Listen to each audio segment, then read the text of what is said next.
The courtroom smelled of tobacco and judgment. It was a small room, 12 feet by 20, with a low ceiling stained yellow from decades of pipe smoke. The windows were narrow, barely letting in the pale October light. Dust motes drifted in the thin shafts of sun like tiny ghosts suspended between the world of the living and whatever came after. Maren Hollis stood alone in the center of that room. She was 19 years old. Her hair was the color of winter wheat pulled back in a simple braid that hung down her back. Her dress was black, the same dress she had worn to bury her husband 6 weeks ago. The fabric was starting to fade at the seams, turning from black to a tired gray. She had not thought to bring a shawl, and the chill of the room seeped through the thin cotton like water through sand. Her hands were folded in front of her. They did not tremble. Before her sat the three most powerful men in Providence Flats, Colorado. They occupied a long wooden table at the front of the room, positioned on a raised platform, so they could look down upon those who stood before them. Behind them hung a portrait of President Grant, his bearded face stern and distant, watching over proceedings he would never know or care about. The first man was Silas Garrett. He was 55 years old, with a face like a closed ledger. His eyes were small and calculating, set deep beneath a heavy brow. His hair was gray and receding, combed back with pomade that gleamed in the lamplight. He wore a black suit of fine wool, a gold watch chain draped across his vest. His hands, soft and uncalloused, rested on a stack of documents. Silas Garrett owned the bank. He held the deeds to half the properties in the valley. He had never swung an axe or driven a nail in his life, but he controlled the fate of every man who had. Money was his tool, and he wielded it with the precision of a surgeon. The second man was Reverend Whitfield. He was a large man, corpulent in the way of those who had never known hunger. His cheeks were red and jowled, his belly straining against the buttons of his black ministerial coat. He had small, moist eyes that always seemed to be looking for something to disapprove of. His Bible sat on the table before him, though he had not opened it. He did not need to. He had memorized the passages that served his purposes. The third man was Ezra Stonewright. He was the oldest of the 360 years old, with a gray beard that reached his chest and hands like oak roots. He was the master carpenter of Providence Flats. Every barn, every house, every church pew in the valley bore the mark of his craft. He had taught Tobias Hollis how to swing an axe, how to read the grain of wood, how to build something that would last. Tobias had called him friend. Ezra Stonewright did not look at Maren. He stared at the floor, his calloused hands resting on his knees, his face a mask of stone. His silence was the cruelest thing in that room. Silas Garrett cleared his throat. He picked up the top document from his stack, holding it at arm's length, as if the words upon it were distasteful. In the matter of the estate of Tobias Hollis, deceased, he began, his voice flat and dry as old paper. The council has reviewed the outstanding debts and obligations. He paused, adjusting his spectacles. The deceased owed this bank the sum of $112 secured against the property known as the Hollis Homestead, comprising one cabin and 160 acres of timber and grazing land. Maren listened. Her face revealed nothing. The assessed value of said property is $15. $15. The cabin Tobias had built with his own hands. The land they had cleared together acre by acre, pulling stumps and burning brush until their backs screamed and their hands bled. The garden where she had planted tomatoes and squash and sunflowers that Tobias said were the color of her hair. $15. In light of the significant deficit between the debt and the property value, Silas Garrett continued, the council finds it necessary to reclaim the property in full as partial satisfaction of the outstanding obligation. He set down the document. The town is being generous.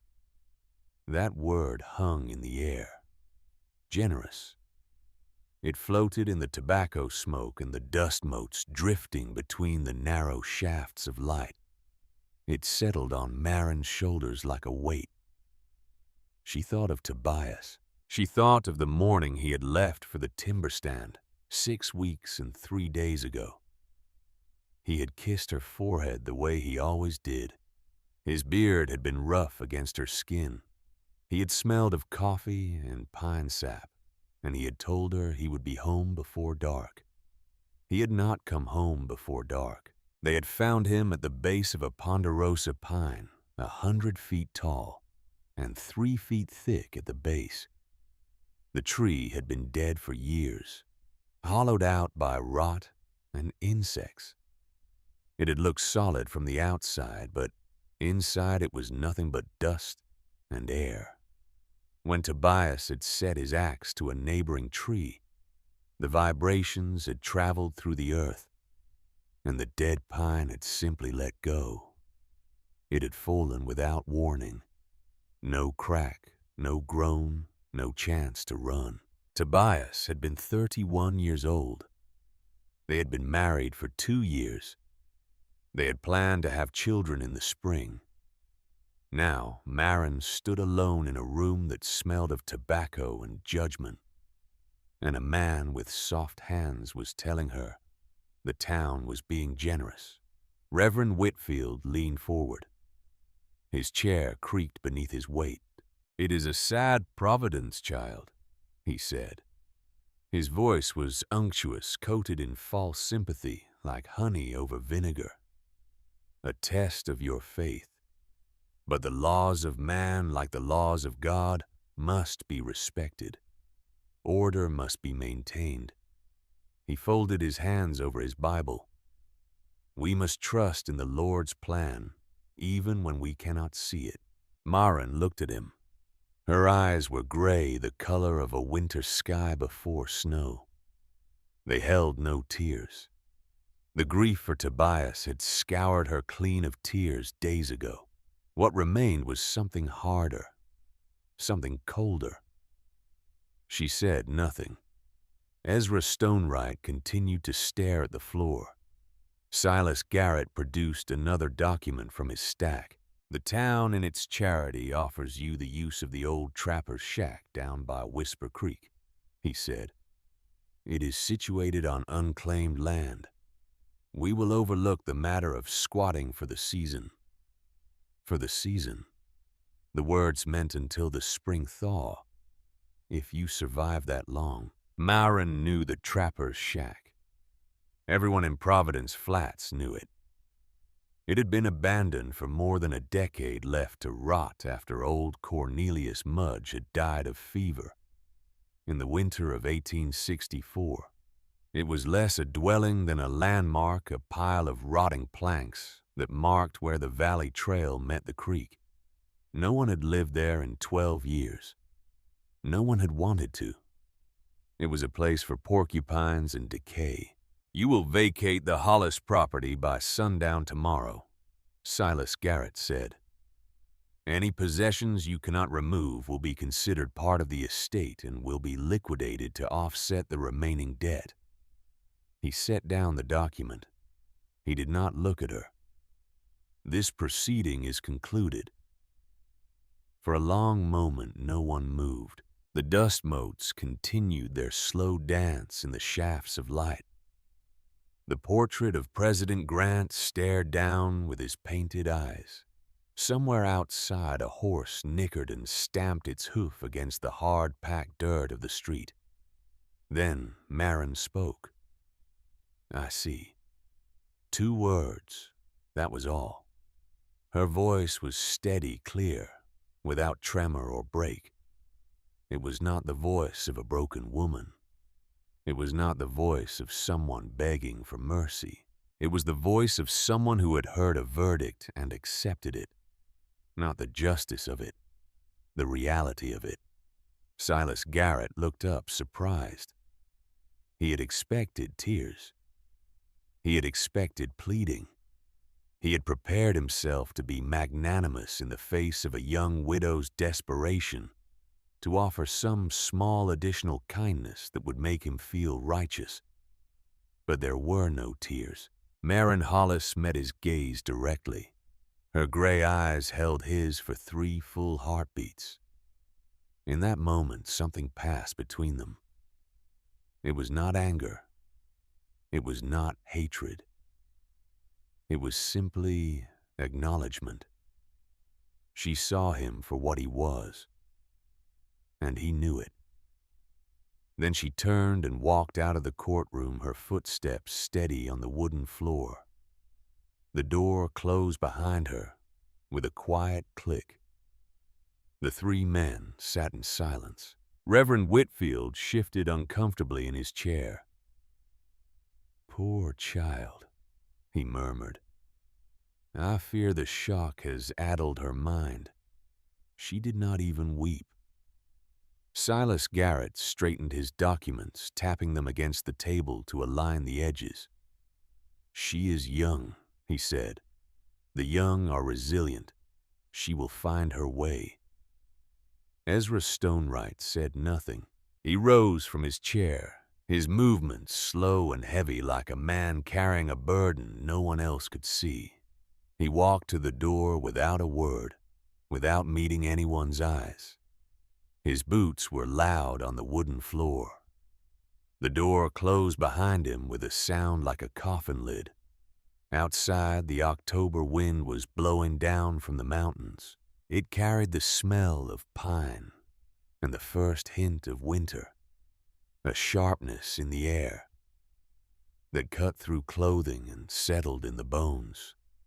The sky was a pale gray, the color of old pewter, with clouds building along the western peaks. Maren walked down the main street of Providence Flats. It was not much of a town. A general store with a false front. A blacksmith's forge, cold and silent at this hour. A saloon that served watered whiskey and warm beer.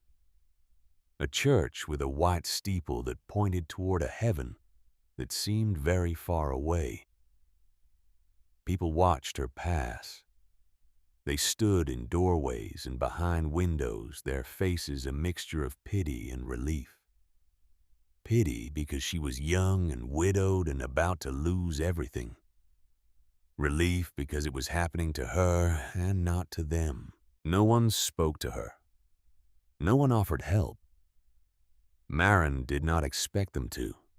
She walked past the general store, past the blacksmith's forge, past the saloon where men drank to forget their own troubles. She walked until the buildings fell away and the road became a dirt track leading into the hills. The Hollis homestead was 2 miles outside of town, nestled in a small valley where Whisper Creek emerged from the mountains. It was beautiful land, or it had been when Tobias was alive. The cabin faced east, catching the morning sun. The garden was on the south side, protected from the wind by a stand of aspens that turned gold in autumn. The aspens were gold now. Maren stopped at the edge of the property, looking at the cabin she and Tobias had built together. It was a simple structure. 1 room with a sleeping loft built of lodgepole pine, with a stone chimney at one end. The roof was split cedar laid in overlapping rows that kept out the rain and snow. The door was made of thick oak planks with iron hinges Tobias had forged himself. She had been happy here, She had been happy in ways she had not known were possible. She had woken each morning to the sound of Tobias moving around the cabin, starting the fire, making coffee. She had fallen asleep each night with his arm around her, his breath warm against her hair. Now the cabin was silent. Now the cabin belonged to Silas Garrett.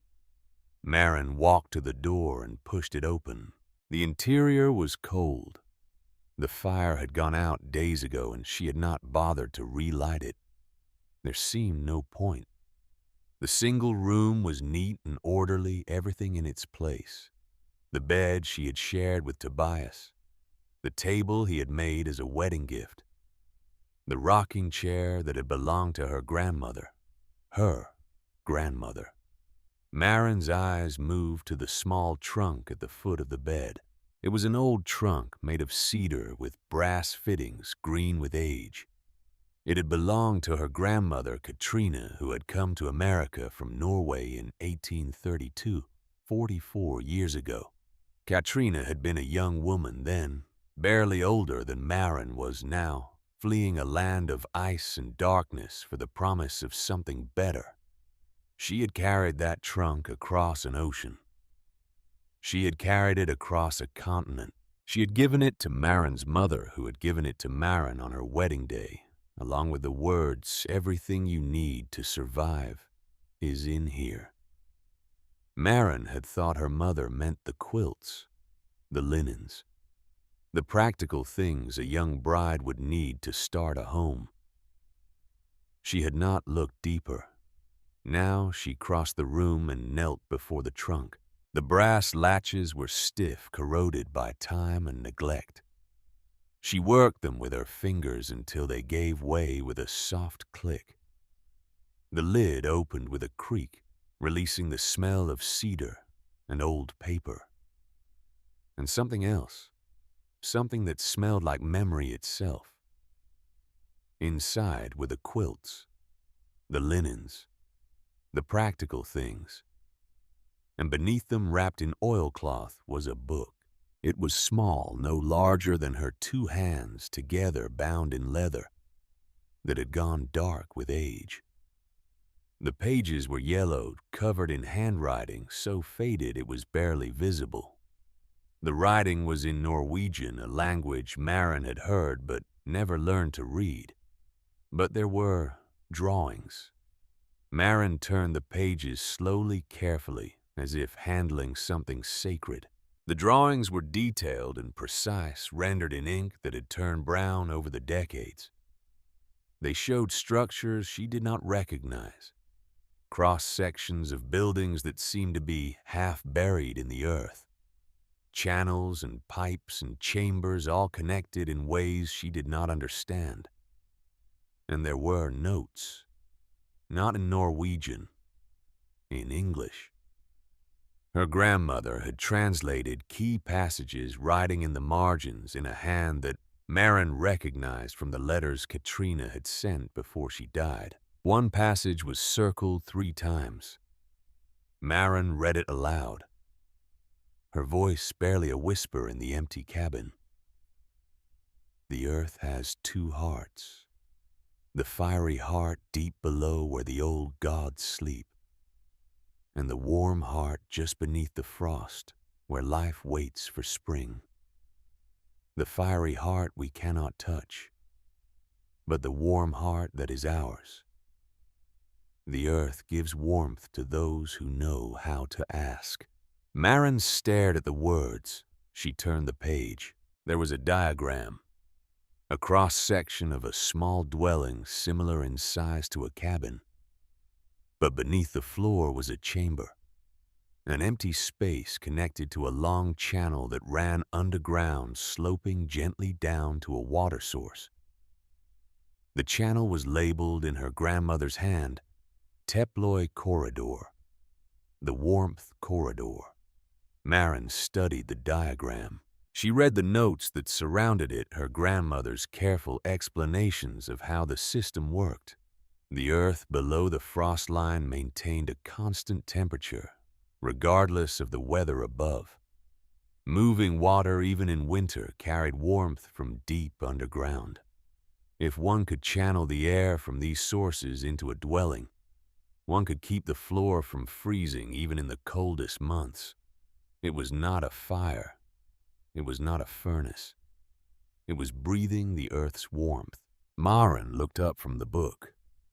Through the cabin window, she could see the sun setting behind the western peaks. The light was turning gold and orange, painting the aspens in colors of flame. The mountains were black silhouettes against the dying sky. She thought of the trapper's shack. She thought of the rotting walls, the collapsed roof, the dirt floor that would freeze solid when winter came.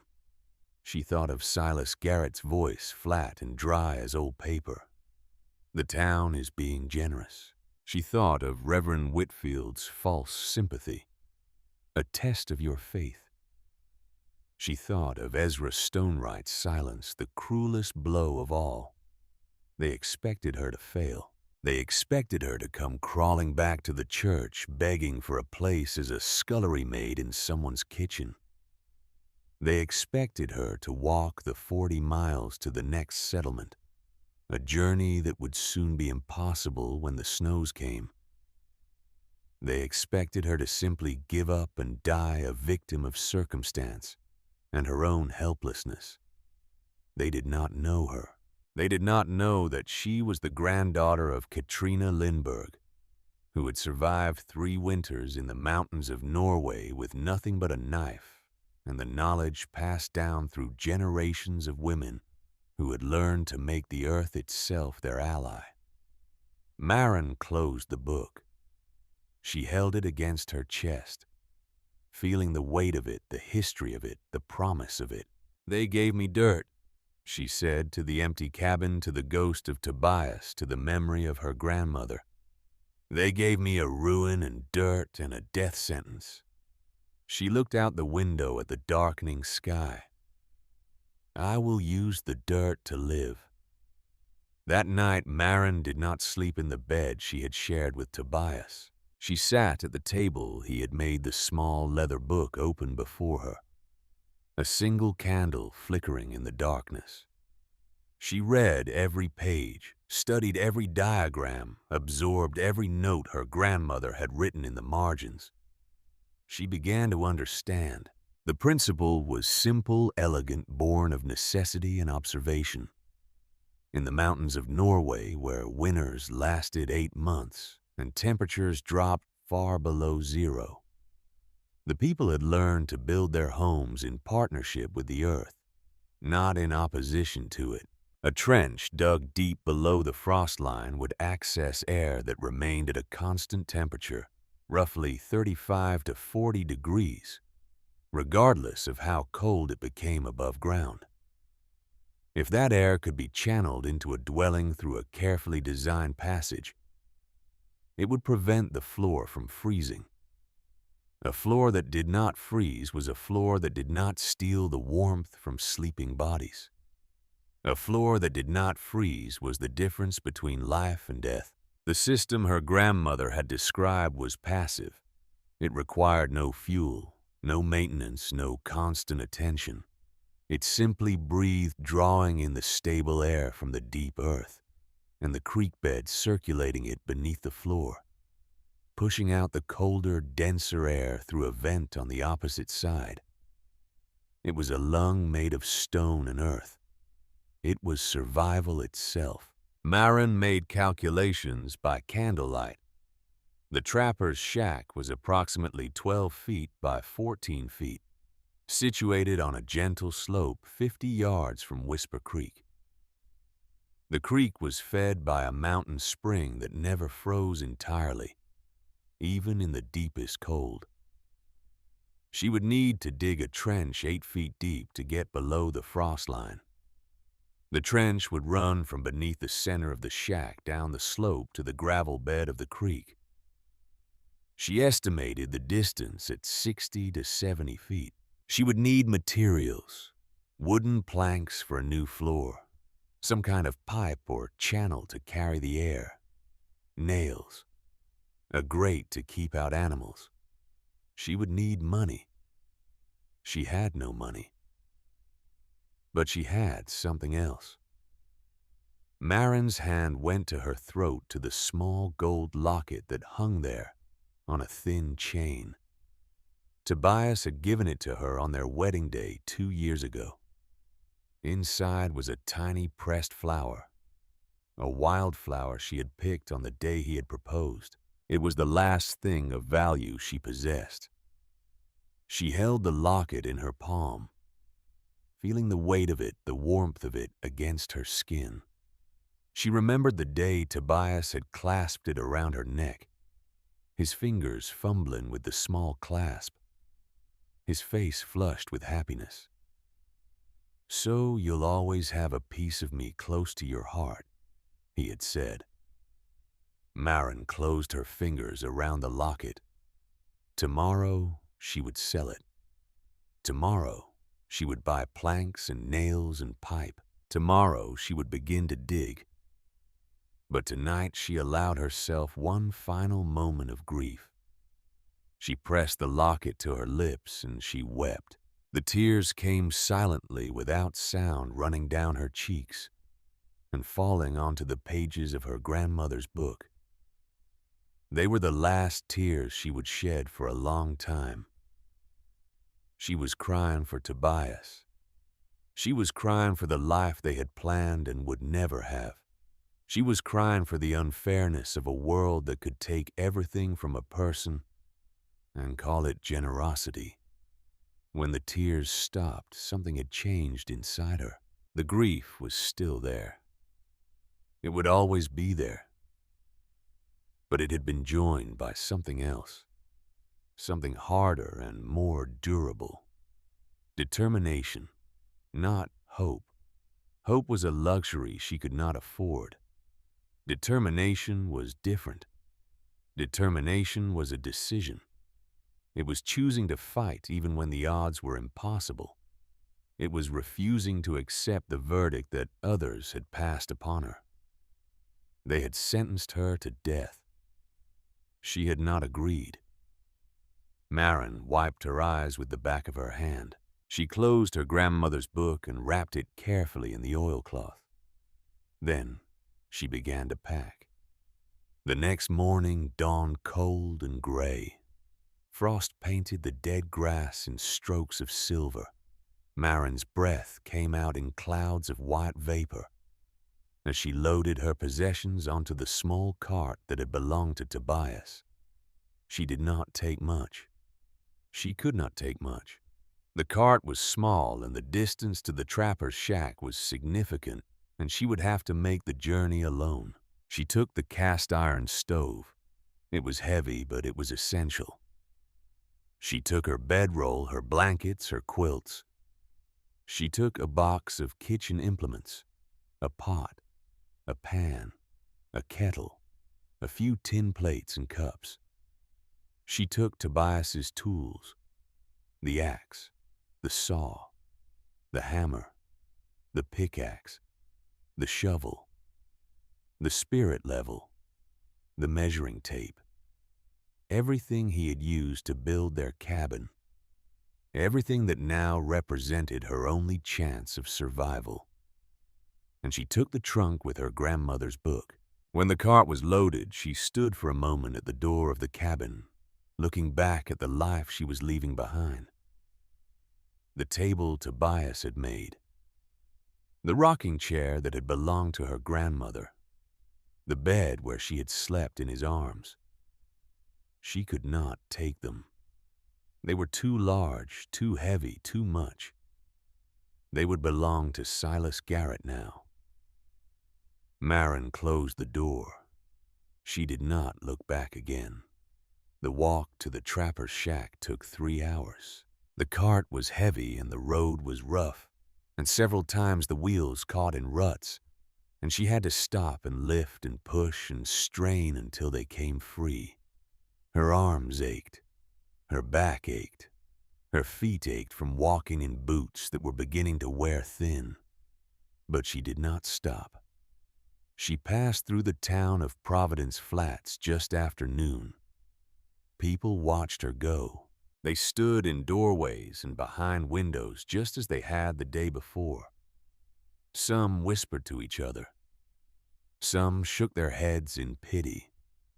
A few made signs of prayer, as if she were already dead, and they were commending her soul to heaven.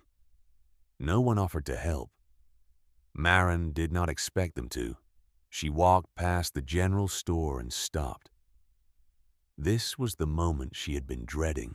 She reached up and unclasped the chain from around her neck. The gold locket lay in her palm, warm from her body. Heat small and precious and irreplaceable. She went inside. The general store was dim and crowded shelves stacked with goods of every description. Tools, fabrics, canned foods, medicines. Everything a person might need to survive on the frontier, all available for a price. The owner was a man named Horace Wilkins. He was thin and balding with a permanent squint from years of reading labels in poor light. He looked up as Maren entered, his eyes narrowing further as he took in her mourning dress, her loaded cart visible through the window, her obvious desperation. "Mrs. Hollis," he said. There was no warmth in his voice. "What can I do for you?" Maren placed the locket on the counter. "I need to sell this," she said, "and I need to buy some things." Horace Wilkins picked up the locket. He turned it over in his hands, examining it with the practiced eye of a man who knew the value of everything and the worth of nothing. "Gold," he said. "Small, simple chain, no stones."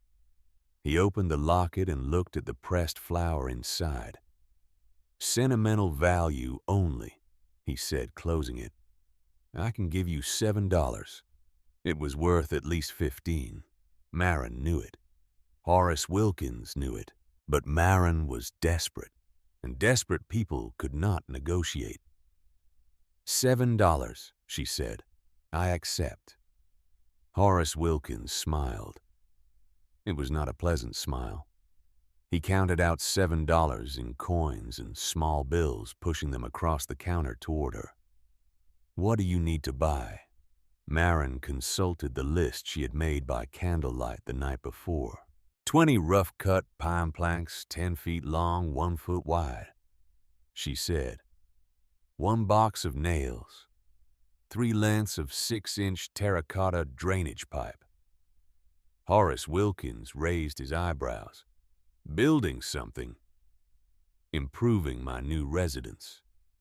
The words were flat, without irony or bitterness, but Horace Wilkins understood. The whole town knew where she was going. "The Trapper's Shack, brah," he said. "That old ruin by Whisper Creek." Maren said nothing. Horace Wilkins shrugged. "Your money," he said. "The planks are 40 cents each. That's $8. The nails are 50 cents a box. The pipe is 20 cents a length, so 60 cents for 3. He did the math. Total comes to $9.10. Maren looked at the $7 on the counter. She was $2.10 short. Horace Wilkins watched her face. He saw the calculation happening behind her gray eyes, the desperate arithmetic of survival. "I could give you 15 planks instead of 20, he said. "That would bring it down to $6 plus the nails and pipe. $7.10 total. You're still 10 cents short." Maren reached into her pocket. She pulled out a small coin, a dime. It was the last money she had in the world, forgotten in the pocket of her dress from some transaction weeks ago. She placed it on the counter. $7.10, she said. Exact. Horace Wilkins swept the money into his cash drawer. "I can have the materials delivered to the edge of town," he said. "You'll have to haul them the rest of the way yourself." Delivery to the creek would cost extra. The edge of town is fine. They'll be ready in an hour. Marin nodded. She turned and walked out of the store, leaving behind the last connection to her husband, the last item of value she possessed. She had 15 pine planks, a box of nails, 3 lengths of terracotta pipe, and 48 cents in remaining change. She had her grandmother's book. She had Tobias's tools. She had the clothes on her back and the strength in her body. It would have to be enough. The trapper's shack was worse than she remembered. It stood on the slope above Whisper Creek, leaning to one side like a drunk who had forgotten how to stand straight. The walls were made of rough-hewn planks, gray and weathered with gaps between them wide enough to push a hand through. The roof was a patchwork of split cedar, and desperation riddled with holes through which the sky was clearly visible. The single window was a gaping void, its glass long since shattered. The door hung from one hinge, swinging in the cold wind. Inside, the space was no more than 12 feet by 14 feet. There was no floor, only packed earth already damp and cold to the touch. The walls offered no more protection from the wind than a sieve offered protection from water. Marin stood in the doorway looking at what would be her home. She thought of the cabin she had shared with Tobias. The solid walls, the stone chimney, the floor of smoothed pine planks that never quite lost the smell of the forest. She thought of the table he had made, the rocking chair, the bed. All of it gone now. All of it belonging to Silas Garrett. She took a breath. Then she went to work. The first hours were spent making the shack habitable enough to survive the coming night. She cleared out the debris that had accumulated over 12 years of abandonment. Dead leaves, animal droppings, the desiccated remains of a bird that had flown in through the broken window and never found its way out. She used some of the planks to cover the worst gaps in the walls. She rigged a piece of canvas over the window to keep out the wind. She set up her cast-iron stove in one corner, running the stovepipe through a gap in the roof that she widened slightly to create a proper vent. By sunset, she had a space that was marginally less terrible than it had been.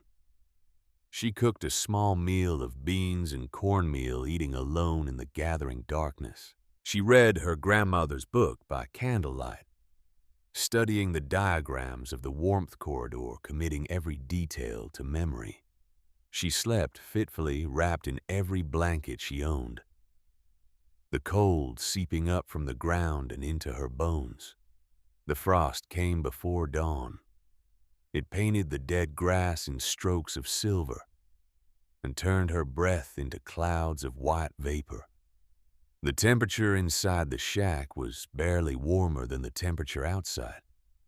The earth floor was like ice against her feet. Marin understood then with a certainty that was absolute that she would not survive a winter in this place as it was. The cold would not kill her quickly. It would kill her slowly, night after night, stealing the warmth from her body, faster than any fire could replenish it. She would grow weaker and weaker until one morning she simply did not wake up. That was what they expected. Silas Garrett, Reverend Whitfield, Ezra Stonewright, the whole town of Providence Flats. They expected her to fail. They expected her to die quietly and conveniently, and then they would shake their heads and say what a tragedy it was. And then they would forget her. Marin stood in the doorway of the shack, watching the sun rise over the mountains. The light turned the frost to diamonds and the sky to gold. Whisper Creek glittered 50 yards away, its water dark and fast-moving, fed by springs that never froze. She thought of her grandmother Katrina, a young woman alone in the mountains of Norway, facing a winter that would kill anyone who did not know its secrets. She thought of her mother handing her the cedar trunk on her wedding day. Everything you need to survive is in here. She thought of Tobias, his voice warm with love. So you'll always have a piece of me close to your heart. The locket was gone now, but his tools remained. His axe, his shovel, his pickaxe, the tools of a man who had known how to build, how to shape the world with his hands. Maren picked up the shovel. She walked to the center of the shack and marked out a rectangle on the dirt floor, 3 feet wide, 8 feet long. She drove the blade of the shovel into the cold earth. The soil resisted. It was hard-packed, dense, reluctant to give way. She drove the blade in again, and again, and again. Each thrust was a declaration. Each shovelful of earth was a refusal. They had given her dirt, and a ruin, and a death sentence. She would transform the dirt into salvation. She would make the ruin into a fortress. She would turn the death sentence into a life. The work began.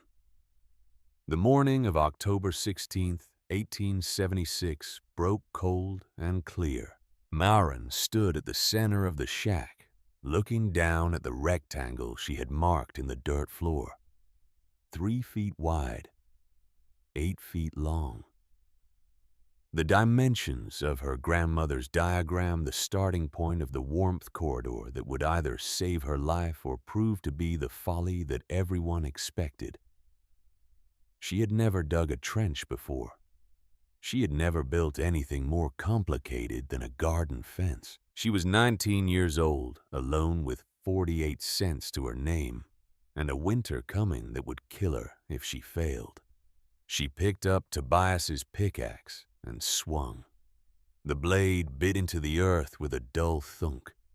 The impact traveled up the wooden handle and into her arms, jarring her shoulders, rattling her teeth. She had not expected the shock of it, the way the ground fought back against the intrusion. She swung again and again. The topsoil came away in chunks, dark and crumbly, smelling of decay and old leaves. The first foot was almost easy.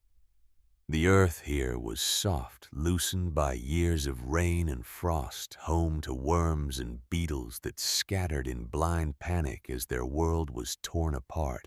Maren worked with a rhythm that was more determination than skill. Swing the pickaxe. Break up the soil. Set down the pickaxe. Pick up the shovel.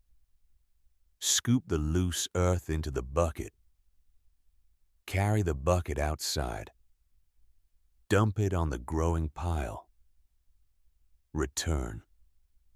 Repeat. By noon, she had excavated a hole 2 feet deep. Her arms were trembling. Her back was a single continuous ache. Her hands, soft from a life of keeping house, were red and raw, where the wooden handles had rubbed against her palms. She did not stop. She ate a cold lunch of cornmeal and dried beans, sitting on the edge of the hole she had dug, looking down at the work that remained. 6 more feet to go straight down. Then 60 feet horizontal, running from the shack to the creek. The mathematics of it were staggering. She calculated in her head. Each foot of depth meant roughly 9 cubic feet of earth to remove from the initial rectangle. 8 feet of depth meant 72 cubic feet. The horizontal trench would be narrower, perhaps 2 feet wide, but 60 feet long and still 8 feet deep. That was another 960 cubic feet, over 1,000 cubic feet of earth, moved by hand, by one woman. In 6 weeks before the ground froze solid and digging became impossible. Maren finished her cold lunch. She picked up the pickaxe. She went back to work. The second foot was harder than the first. The soil changed character, becoming denser, more compacted. There were rocks now, some the size of her fist, some larger. Each one had to be pried loose, lifted out, added to the growing pile outside the shack. The third foot was harder still. She hit clay. It was a thick layer of reddish-brown earth, dense and sticky, clinging to her shovel, like something alive. Each swing of the pickaxe barely made a dent. Each shovelful weighed twice what the topsoil had weighed. Maren's blisters broke.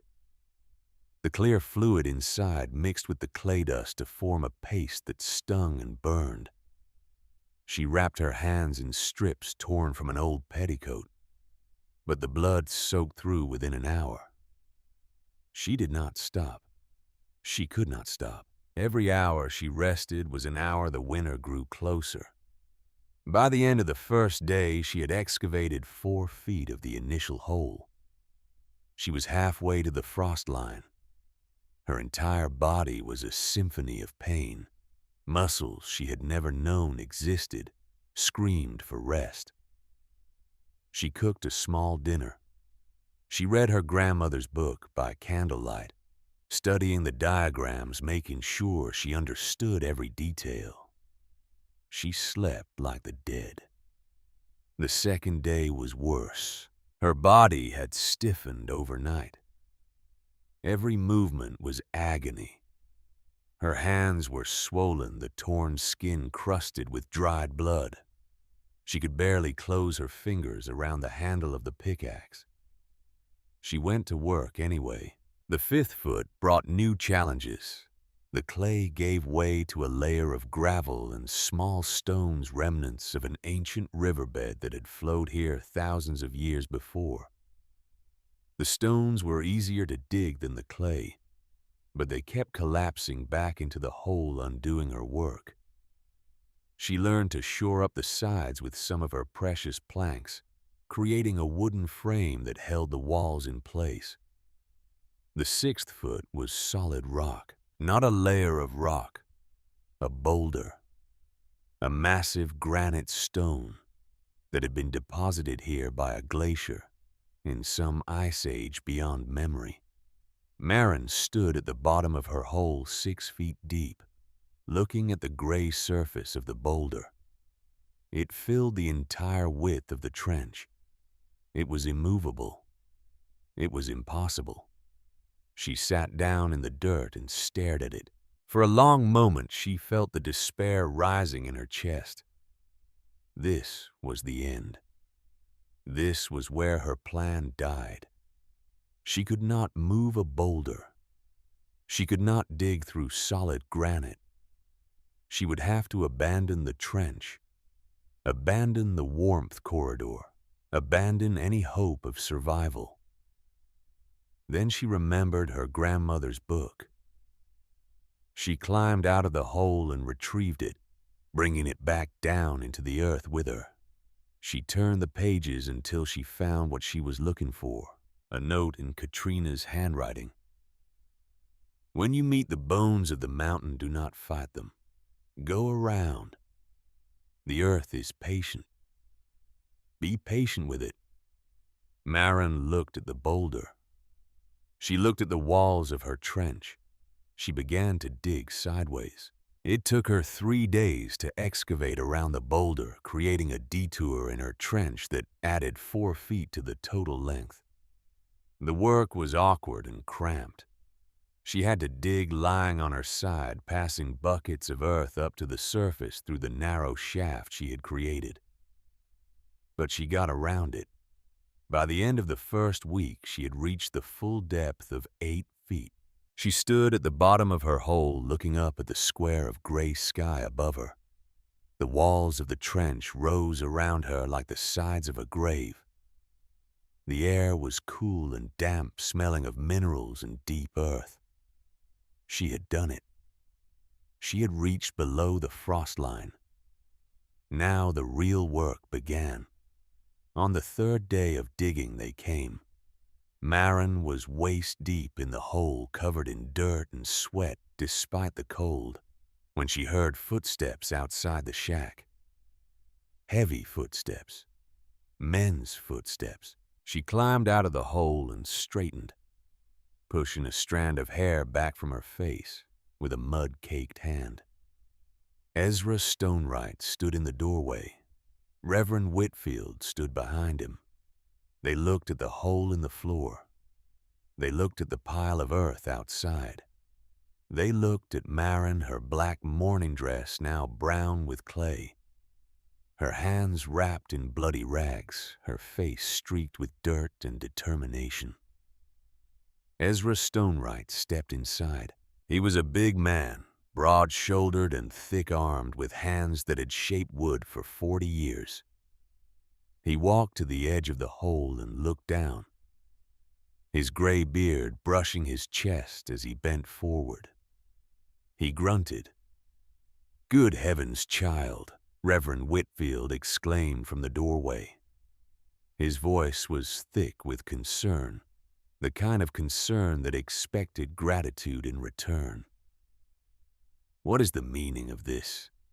Are you digging an indoor root cellar?" Maren wiped her hands on her dress. "I am improving my foundation," she said. Her voice was calm, steady, without a trace of the exhaustion that filled every fiber of her being. Ezra Stonewright circled the hole, his experienced eyes taking in the depth, the width, the wooden shoring that held the walls in place. He saw the pickaxe and shovel leaning against the wall. He saw the pile of planks stacked in the corner. He saw the terracotta pipes still unused, waiting for their purpose. "This is no foundation," he said. His voice was gruff, dismissive. The voice of a man who had been building things since before this girl was born. "A foundation needs to be under the walls, not in the middle of the floor. You're digging a sump pit. You'll have this whole shack filled with water come spring." Maren met his gaze. "The trench will run downhill to the creek," she said. "It is for air, not water." Ezra Stonewright stared at her. Air. Warm air. From below the frost line. The old carpenter's face twisted into something between disbelief and contempt. "What foolishness is this? You need a good stove and a cord of seasoned oak, not a hole in the ground to let the cold in." He kicked at a loose clod of dirt, sending it tumbling back into the hole. "This is woman's folly. You don't know the first thing about building." He paused. Tobias, God rest his soul, he would have known better. The words hung in the air. Maren felt them land, felt the intended cruelty of them. The invocation of her dead husband's name, the suggestion that he would be ashamed of her, the casual dismissal of everything she was trying to do. She did not flinch. "My grandmother taught me some things," she said quietly. Reverend Whitfield stepped forward, his bulk blocking what little light came through the doorway. "Old wives' tales and superstition," he said, shaking his head sadly. "The Lord provides for us through honest work and sound principles, Maren. Not by burrowing in the earth like a badger." He clasped his hands over his belly. "I urge you, cease this strange labor. Come to the church. The congregation will find you a place. Mrs. Garrett needs help in her kitchen." Mrs. Garrett, the wife of Silas Garrett, the wife of the man who had taken her home. The offer hung in the air, wrapped in the guise of charity. Come be a servant in the house of the man who stole everything from you. Come scrub his floors and wash his dishes, and be grateful for the privilege. Marin picked up her shovel. Thank you for your concern, Reverend, she said, but I will see this through. She turned back to the hole and drove the blade into the earth. The scraping sound of metal against dirt filled the silence. Ezra Stonewright watched her for a long moment. His face was unreadable, a mask of weathered stone. Then he turned and walked out of the shack without another word. Reverend Whitfield lingered a moment longer. Pride goeth before a fall child, he said. I pray you find wisdom before winter finds you. Then he too was gone, his heavy footsteps fading into the distance. Marin continued to dig. Her arms burned. Her back screamed. Her hands left bloody smears on the handle of the shovel. She did not stop. The horizontal trench was a different kind of challenge. Digging straight down had been brutal, but at least she had been able to stand to use the weight of her body behind each swing of the pickaxe. Digging horizontally meant working in a space barely wider than her shoulders, crawling on hands and knees, passing buckets of earth back to the vertical shaft where she could haul them to the surface. She developed a system. Each morning she would descend into the trench and dig for 2 hours, filling bucket after bucket with earth. Then she would climb out, haul the buckets to the surface, empty them onto the growing mound, and descend again. The mound grew larger every day. The trench grew longer. She measured her progress with a knotted rope marking each foot of advancement. 1 foot, 2 feet, 5 feet, 10. The soil changed as she moved toward the creek. The clay gave way to sand and gravel, remnants of the stream's ancient meanderings. This was easier to dig, but harder to keep stable. The walls wanted to collapse to fill in the space she had created. She learned to line the trench with flat stones gathered from the creek bed. She learned to work with the earth, not against it. She learned that her grandmother had been right. The earth was patient.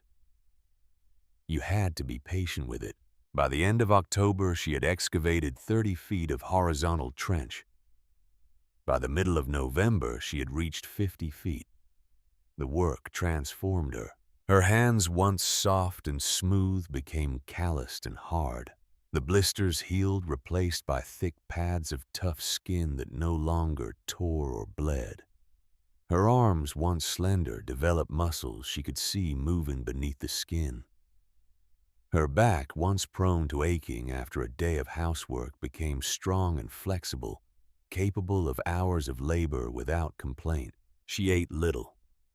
Dried beans, cornmeal, a few potatoes she had brought from the garden at the old cabin. Some nights she set snares near the creek and caught rabbits, which she skinned and roasted over her small stove. She grew thinner, but she also grew harder. The soft young widow who had stood before the town council in October was becoming something else, something forged in dirt and determination, something that would not break. The town did not forget her. They simply assumed the inevitable. In the general store, Horace Wilkins reported to anyone who would listen that the Hollis widow had bought planks and pipes with her wedding locket. Building something, she said, he told his customers, his thin voice dripping with condescension. Improving her residence. Can you imagine that old ruin by the creek? The customers shook their heads and clicked their tongues. Poor thing, they said. The grief has touched her mind. In the saloon, men drank their whiskey and speculated about how long she would last. First hard freeze, she'll come crawling back, one said. If she makes it that long, another replied. I heard she's digging holes in the floor. Holes like she's looking for buried treasure or something. They laughed. In the church, Reverend Whitfield delivered a sermon about the sin of pride and the importance of accepting the Lord's plan with humility. He did not mention Maren by name. He did not need to. Everyone knew who he was talking about. And in the bank, Silas Garrett sat behind his desk and counted his money and waited. He was not a patient man by nature, but he had learned to be patient when it came to acquiring property. The Hollis homestead was his now legally and completely, but the land by the creek, the unclaimed land where the old trapper's shack stood, that was another matter. If the widow survived the winter, she might establish a claim. If she died, the land would remain unclaimed. Either way, Silas Garrett would be watching. The final section of the trench was the most dangerous. Maren had to tunnel through the creek bank itself, excavating a passage that would connect her underground corridor to the gravel bed beneath the water. The soil here was saturated, constantly seeping moisture. The walls wanted to collapse with every shovelful she removed. She worked in short bursts, digging for a few minutes, then retreating to let the earth settle. She worked in the creek itself, standing in water so cold it numbed her feet within seconds. She wore Tobias's boots stuffed with rags to keep them from falling off her smaller feet. But the cold seeped through anyway. She did not stop. On the 15th of November, she broke through. The last section of terracotta pipe slid into place, its opening positioned just above the winter water line but deep within the thermally stable mass of the creek bank. She covered the opening with a grate of woven wire to keep out rodents and debris. Then she crawled back through the tunnel she had created 67 feet of underground passage and emerged into the shack that had become her world. She was covered in mud from head to toe. Her clothes were soaked and freezing. Her body was shaking with cold and exhaustion. But she was smiling. The conduit was complete. Now she had to build the system that would make it work. The plenum chamber was next. Following her grandmother's diagrams, Maren constructed a shallow rectangular pit directly over the opening of her trench.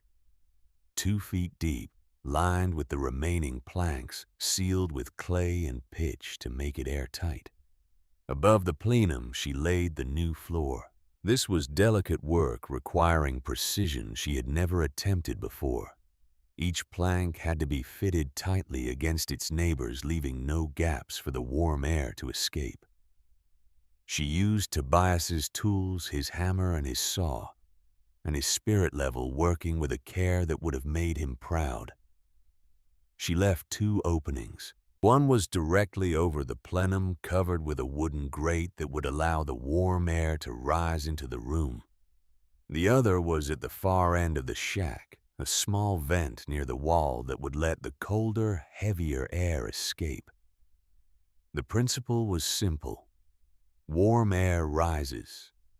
Cold air sinks. The air from the underground corridor warmed by the constant temperature of the deep earth. And the creek bed would enter the plenum and rise through the floor grate. As it rose, it would push the colder air in the shack toward the floor where it would sink and exit through the far vent. A constant passive circulation. A lung made of stone and wood and earth, breathing warmth into her home. By the 20th of November, the interior work was complete. But Maren was not finished.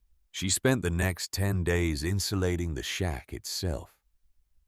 She cut thick bricks of sod from the tough prairie grass, stacking them against the exterior walls until they were banked up to the roof line. The sod was heavy and awkward, and her arms screamed with every brick she lifted. But she did not stop. She used a mixture of clay and dried grass to fill the countless gaps between the wall planks, pressing the material into every crack and crevice until the wind could no longer knife through. She repaired the roof, replacing the rotted cedar with salvaged tin and sealing the joints with tar she had made herself from pine pitch and animal fat. She covered the window opening with a frame of stretched canvas coated with more pine pitch to make it waterproof. By the time she finished, the dilapidated trapper's shack had been transformed. From the outside, it looked like a humble mound of earth, a part of the landscape itself. You could walk past it and think it was nothing more than a small hill, a natural feature of the terrain. Inside it was something else entirely, a small, tight, secure shelter, a fortress against the winter, a testament to what one woman could build with nothing but determination and the wisdom of her grandmother. The first snow fell on December 2nd, 1876. Maren stood in the doorway of her shack and watched the flakes drift down from the gray sky. They were small and dry, the kind of snow that came before the real cold, the harbinger of the months to come. She had been working for 47 days. She had moved over 1,000 cubic feet of earth.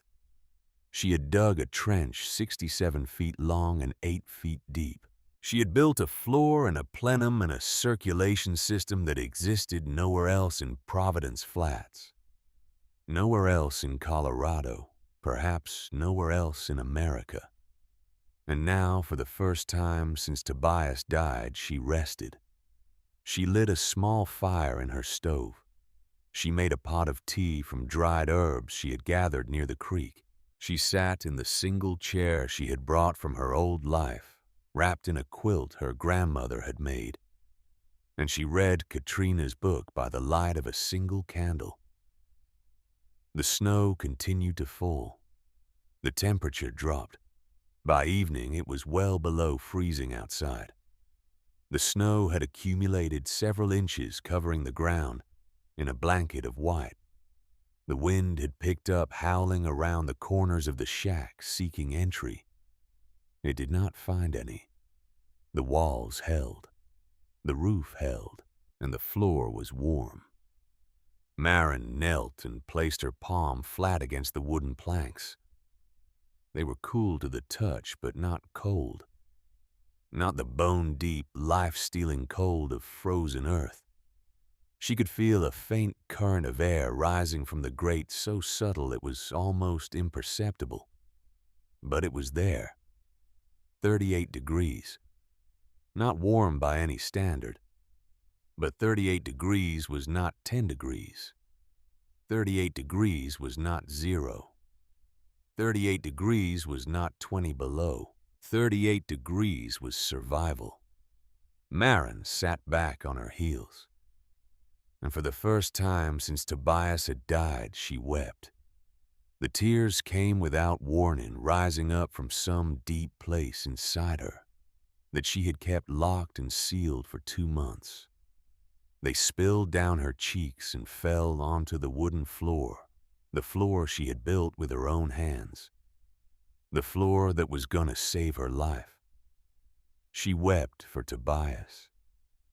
She wept for the life they had planned and would never have. She wept for the children they had dreamed of, the grandchildren, the decades of growing old together. She wept for her grandmother Katrine, who had survived the mountains of Norway and crossed an ocean and a continent to give her descendants the knowledge they would need to survive. She wept for herself, for the 19-year-old widow who had been thrown away by her community and left to die, and who had refused to accept that verdict. She wept until there were no more tears. Then she wiped her eyes and stood up and put more wood in the stove. Outside, the snow continued to fall. Inside, the warmth of the earth continued to rise. Maren Hollis had built her ark. Now she would wait for the flood. In Providence Flats, the first snow of the season prompted the usual rituals. Men checked their wood piles and calculated how many cords they would need to last until spring. Women sealed their windows with rags and paper, trying to keep out the drafts that would steal their warmth. Children were bundled in extra layers and warned to stay close to the fire. And people talked about the widow. She's still out there. Horace Wilkins said to the customers in his store, "I saw smoke coming from that old shack yesterday. Can you believe it? She won't last," said one customer, a farmer named Henderson. "That place is a ruin. The first real cold snap will finish her." "It's a shame," said another, a woman named Mrs. Pritchard. "She was a pretty thing, but too proud. Pride is a sin, you know." "She should have taken the Reverend's offer," Mrs. Pritchard continued. "A position in a good household, steady work, a roof over her head. But no. She had to go her own way." The customers shook their heads. Pride, foolishness, the stubbornness of youth. They had all the explanations they needed. In the saloon, Silas Garrett held court. He was not a drinking man himself, but he understood the value of being seen among the common folk. It made them feel that he was one of them, even as he counted their debts and calculated their futures. "The poor girl won't last till Christmas," he said, his voice carrying across the room. "It's a tragedy, truly. But she was too proud to accept help." The men around him nodded. "What was she digging out there?" one asked. "I heard she dug some kind of pit in the floor." "A grave, most likely," another said. "Her own grave." They laughed the harsh laughter of men who had seen hard things and learned to mock what they feared. Silas Garrett did not laugh. He was thinking about the land. Ezra Stonewright sat alone at a corner table nursing a whiskey he had barely touched. He had not spoken to anyone about his visit to the widow's shack. He had not described the hole she was digging, the determination in her eyes, the way she had refused his advice and gone back to work. He kept thinking about her hands, the bloody rags wrapped around them, the way she had gripped the shovel despite the pain, the stubbornness that was either courage or madness, he could not decide which. He kept thinking about Tobias, the young man he had taught to swing an axe, to read the grain of wood, to build things that would last. The young man who had called him friend, who had trusted him, who had died alone in the forest when a dead tree fell without warning. Ezra Stonewright had checked that tree. He had looked at it 2 days before the accident, and he had seen that it was dead. He should have marked it for cutting. He should have warned Tobias to stay clear, but he had been drinking that day. He had been careless. He had thought it could wait. And now Tobias was dead, and his widow was alone in a ruin by the creek, digging holes in the frozen earth, waiting to die. Ezra finished his whiskey in one long swallow. He did not order another. The winter deepened. December brought colder temperatures and more snow. The creek began to freeze at the edges, though the center still ran fast and clear. The mountains disappeared behind curtains of white, and the world shrank to the immediate, the essential, the next meal, and the next fire, and the next breath. Maren settled into a routine. She woke each morning before dawn, when the cold was deepest. She checked the stove, adding wood if needed, though she found she needed far less fuel than she had expected. The warmth from the floor made the difference. She was not fighting to heat a frozen space. She was merely supplementing the steady warmth that rose from the earth. She ate sparingly. Her supplies were limited, and she had no money to buy more. But she had learned to stretch what she had. A handful of beans could become soup for 3 days. A single rabbit could feed her for a week. She checked her snares each morning. She gathered firewood from the deadfall near the creek. She read her grandmother's book over and over until she knew every word by heart. And she waited. The second week of December brought a cold snap. The temperature dropped to 10 degrees below zero, then 15, then 20. The wind howled down from the mountains, carrying ice crystals that stung exposed skin like tiny needles. In Providence Flats, the townspeople stoked their fires high. Smoke rose from every chimney, straight columns of gray against the white sky. People huddled in their homes, venturing out only when necessary. And they wondered about the widow. No one went to check on her. It was too cold. It was too far. It was not their responsibility. Besides, what would be the point? She was probably dead already. In her shack by Whisper Creek, Maren sat by her stove and read by candlelight. The walls held. The roof held. The floor was warm. She was comfortable. Not warm exactly. The temperature inside the shack was perhaps 50 degrees, cool enough that she could see her breath in the air. But 50 degrees was not 20 below. 50 degrees was survivable. 50 degrees with a small fire and a good quilt was almost pleasant. She thought about the people in town. She wondered if they were thinking about her. She decided she did not care. Christmas came and went. Maren marked the day by reading a passage from the Bible her mother had given her, one of the few books she had brought from the old cabin. She said a prayer for Tobias. She said a prayer for her grandmother Katrina. She said a prayer for herself, though she was not sure anyone was listening. Then she cooked herself a meal of rabbit stew and cornmeal bread, the closest thing to a feast she could manage. She ate alone.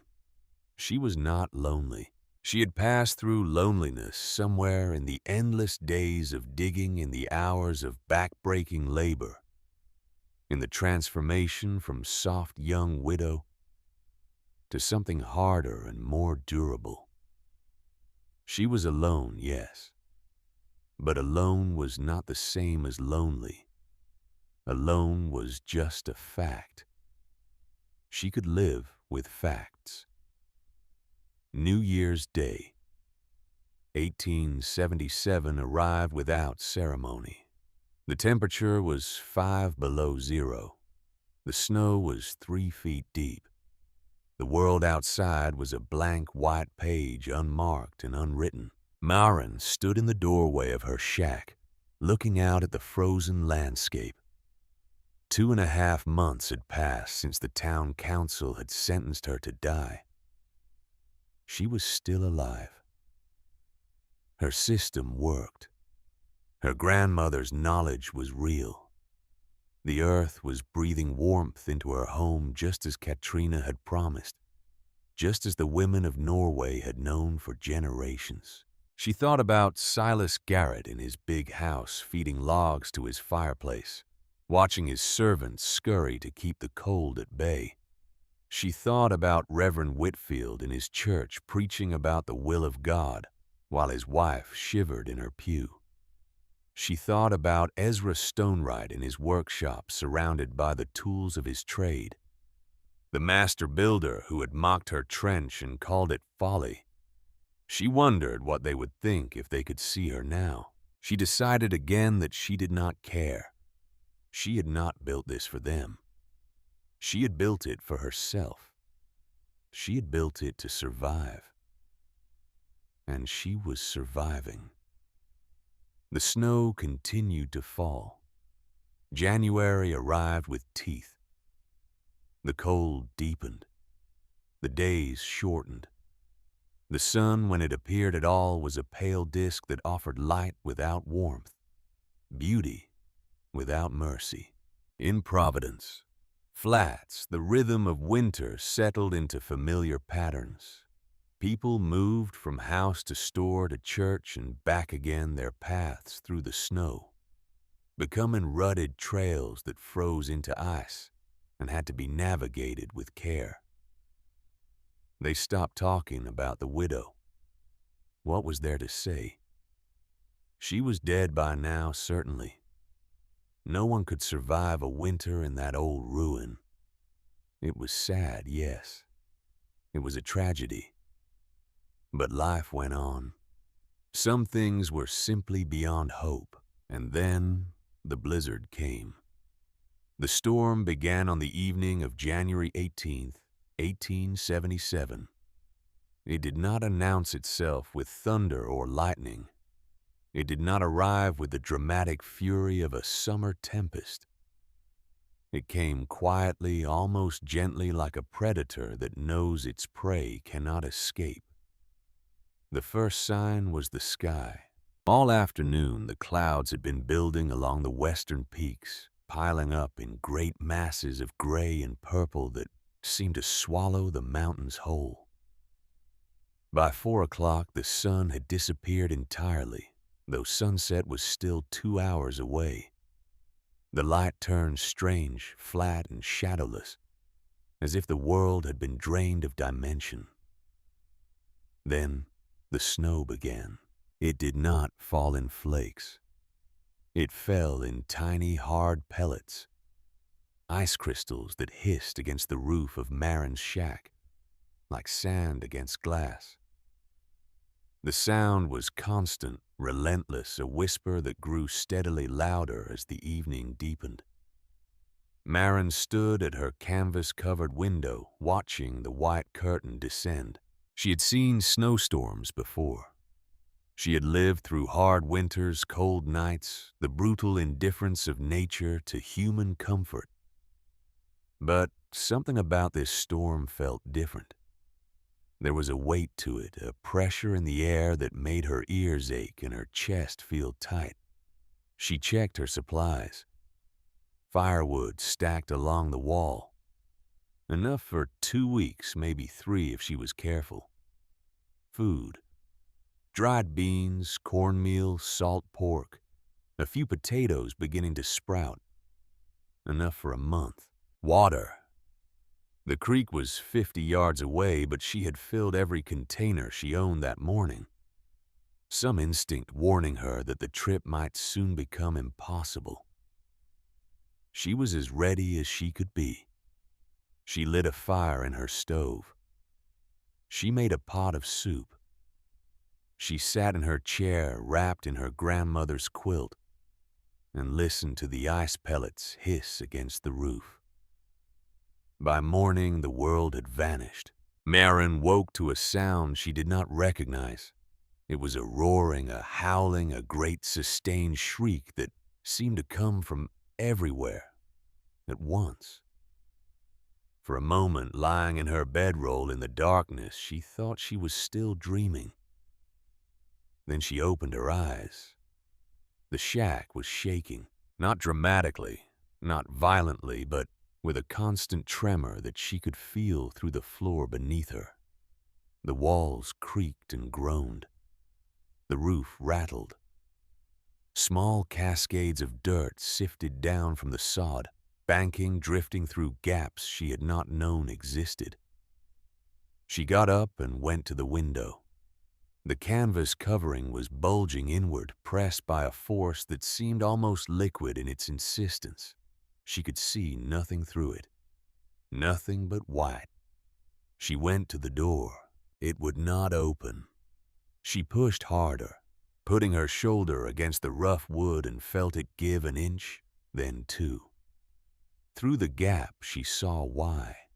Snow. Not a drift. A wall. The snow had piled up against the door to a height of 3 feet, and it was still falling. The wind was driving it sideways, horizontal, turning the air itself into a solid mass of white. The temperature hit her like a physical blow. She had experienced cold before. She had felt the bite of winter, the sting of frost, the ache of exposure. But this was something else entirely. This was cold that did not merely touch the skin. It invaded. It penetrated. It reached through clothing and flesh and found the warmth inside and began to steal it. She slammed the door shut. Her hands were numb. Her face was numb. And she had been exposed for no more than 5 seconds. Maren stood in the center of her shack, her breath coming in quick white clouds, and understood. This was not a storm. This was death itself, dressed in white. The storm raged for 3 days, without pause. Maren lost track of time. The days blurred into the nights into the days. The roaring of the wind became a constant presence, a sound so unrelenting that she stopped hearing it as sound and began to experience it as a kind of pressure, a weight upon her mind. She kept the fire burning. She ate sparingly. She read her grandmother's book until she knew every word, every diagram, every margin note. She slept in fits and starts, waking often to check the stove, to listen to the walls, to reassure herself that she was still alive. The temperature inside the shack dropped. 45 degrees, 40 degrees, 35. But it did not drop further. The floor remained warm. The air rising from the grate was still 38 degrees, still pulling warmth from the deep earth, still breathing life into her small sanctuary. Her grandmother's system was holding. The warmth corridor was doing exactly what it was designed to do. She was cold. She was uncomfortable. But she was not dying. She wondered about the town. She wondered about Silas Garrett and his big house with his 2 fireplaces and his servants, and his money that could not buy warmth from a storm like this. She wondered about Reverend Whitfield in his church praying to a God who seemed to have forgotten about Providence Flats. She wondered about Ezra Stonewright in his workshop surrounded by the tools of a trade that had never prepared him for anything like this. She wondered if they were still alive. She decided for the first time that she hoped they were. In Providence Flats, the storm was a catastrophe. The town had seen hard winters before. The people who lived here were not soft. They knew cold. They knew snow. They knew the price of survival on the frontier. But they had never seen anything like this. The snow fell without stopping. 2 feet. 3 feet. 4.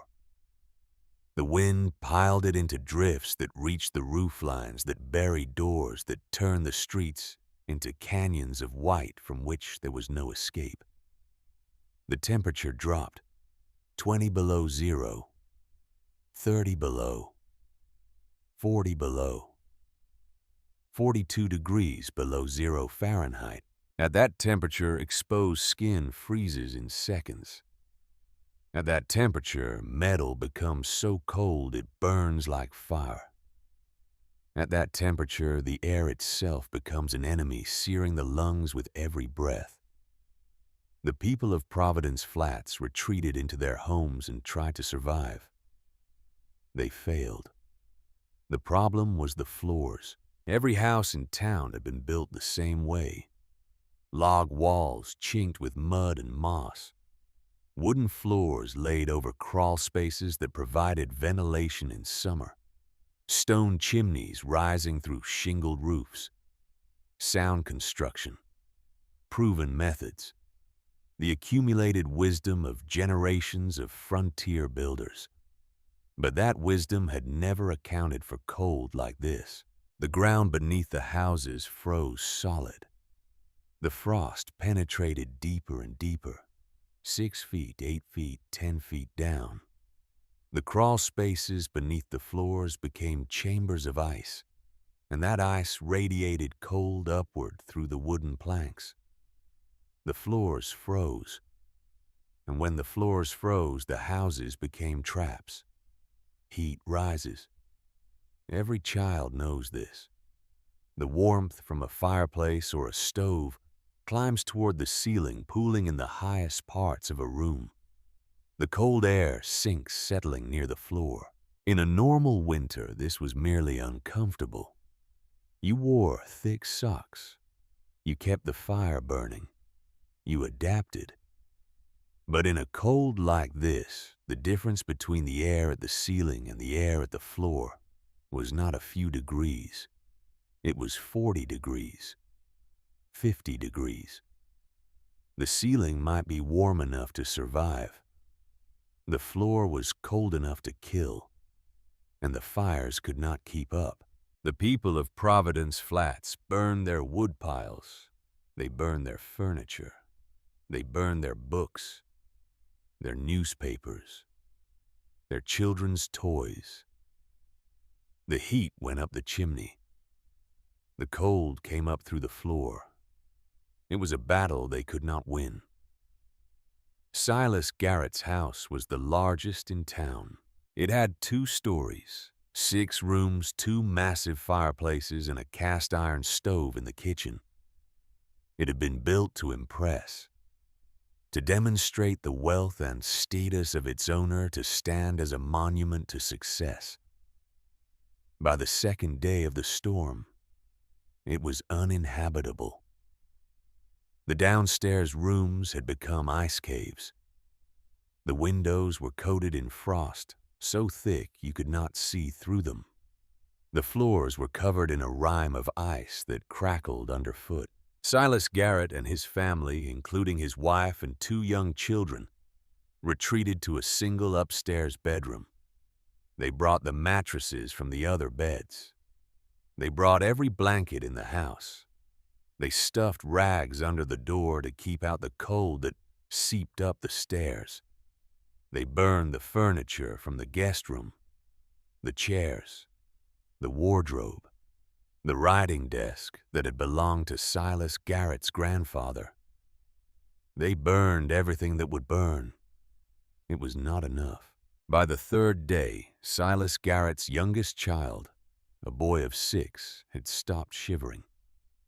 This was not a good sign. Shivering was the body's way of generating heat. When the shivering stopped, it meant the body had given up. It meant hypothermia had progressed to the stage where survival was measured in hours, not days. Silas Garrett held his son in his arms and wept. He had never felt so helpless in his life. His money could not help him. His deeds and ledgers could not help him. His position, his status, his power, all the things he had accumulated over a lifetime of careful acquisition, they were worthless now. He was just a man in a freezing room watching his child die. Reverend Whitfield's faith was being tested. He had preached about suffering. He had explained to his congregation that hardship was a gift from God, a chance to prove one's devotion, an opportunity for spiritual growth. He did not feel spiritually grown now. He felt cold. He felt scared.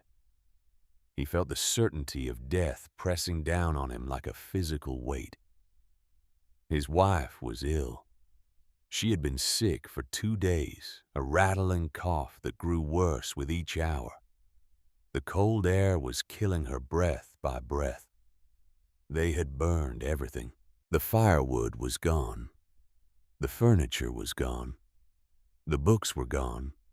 The great theological texts he had spent a lifetime collecting, the works of Augustine and Aquinas and Calvin, all of them reduced to ash in a desperate attempt to stay alive.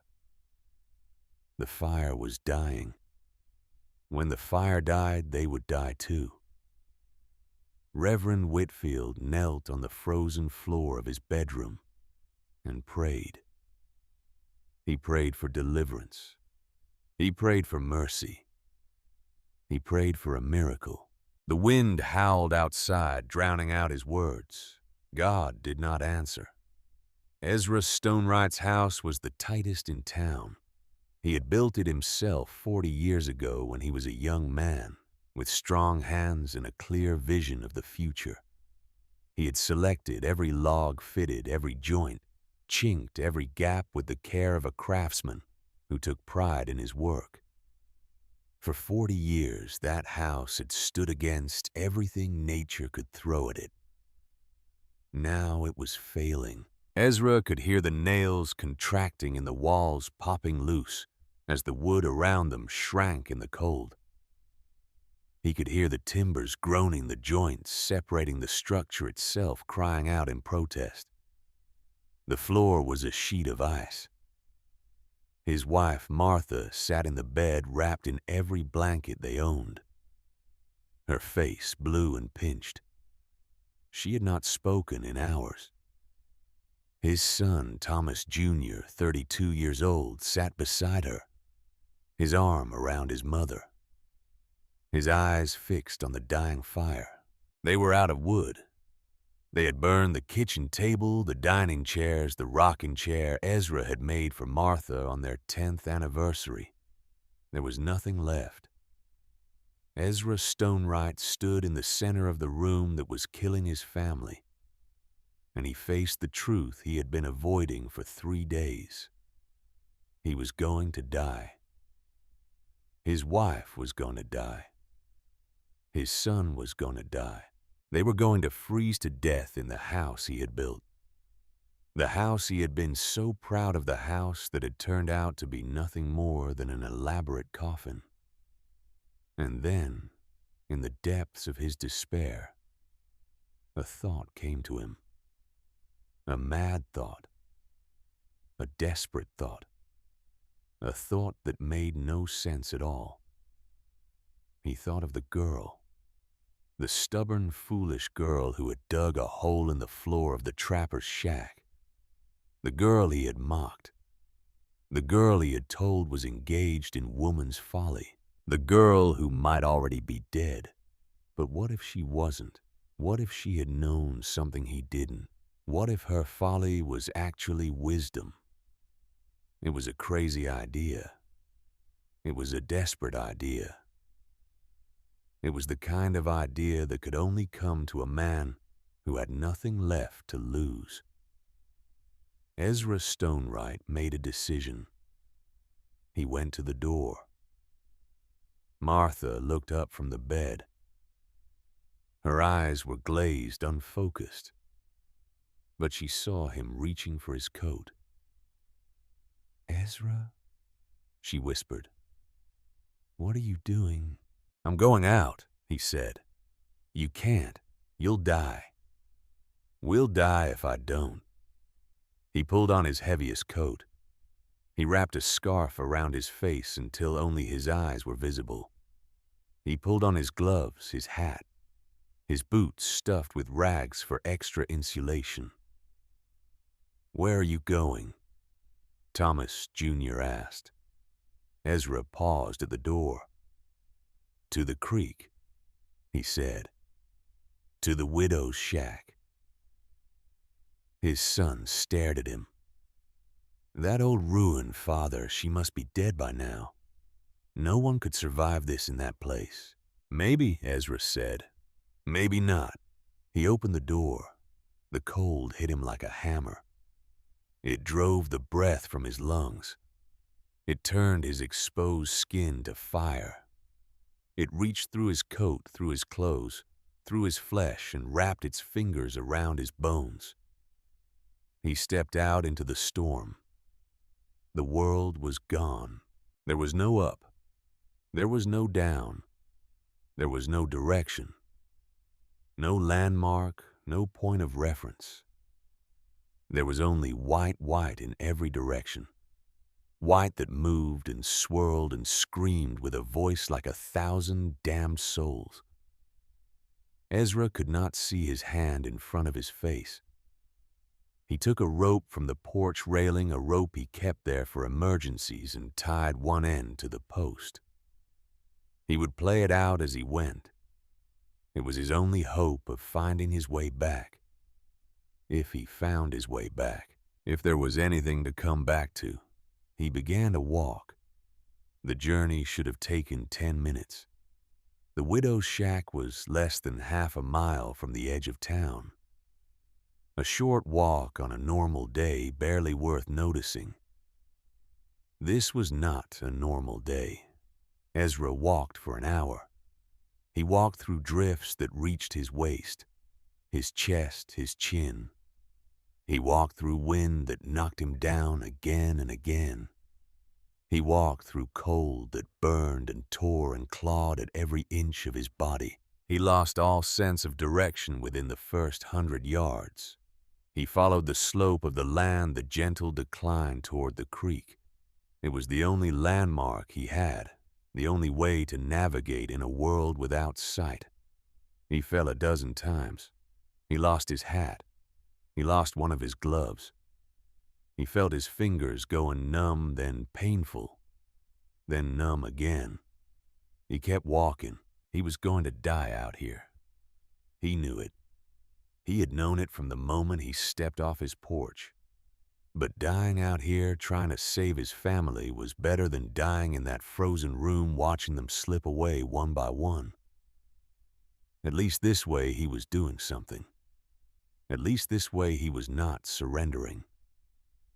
He walked until his legs stopped working. He crawled. He crawled through the snow, pulling himself forward with hands he could no longer feel, driven by nothing but will and desperation and a crazy hope that refused to die. And then his hand touched something solid, a wall. He brushed away the snow and felt the rough texture of sod bricks. He had found it. He followed the wall around the structure looking for the door. The shack was barely visible, just another drift in a world of drifts, a mound of white that looked no different from the snow around it. But it was there. He found the door. He pushed. It opened. He fell forward into darkness and the door swung shut behind him. And suddenly, the roaring of the wind was gone, replaced by a silence so profound it felt like a physical presence. Ezra Stonewright lay on the floor of the widow's shack, too exhausted to move, too frozen to think. And then he felt it. Warmth. It was not hot. It was not the blast of heat from a roaring fire. But it was warmth, gentle and steady, rising up from the floor beneath him. He pressed his palm against the wood. It was warm. The floor was warm. In a storm that had frozen the entire world solid, the floor of this miserable little shack was warm. Ezra raised his head. A single candle flickered on a small table. In its soft light he saw her. Maren Hollis was sitting in a chair, wrapped in a woolen shawl, her grandmother's book open in her lap. A small kettle on the tiny stove let out a faint wisp of steam. She looked up. Her gray eyes met his. She did not look surprised.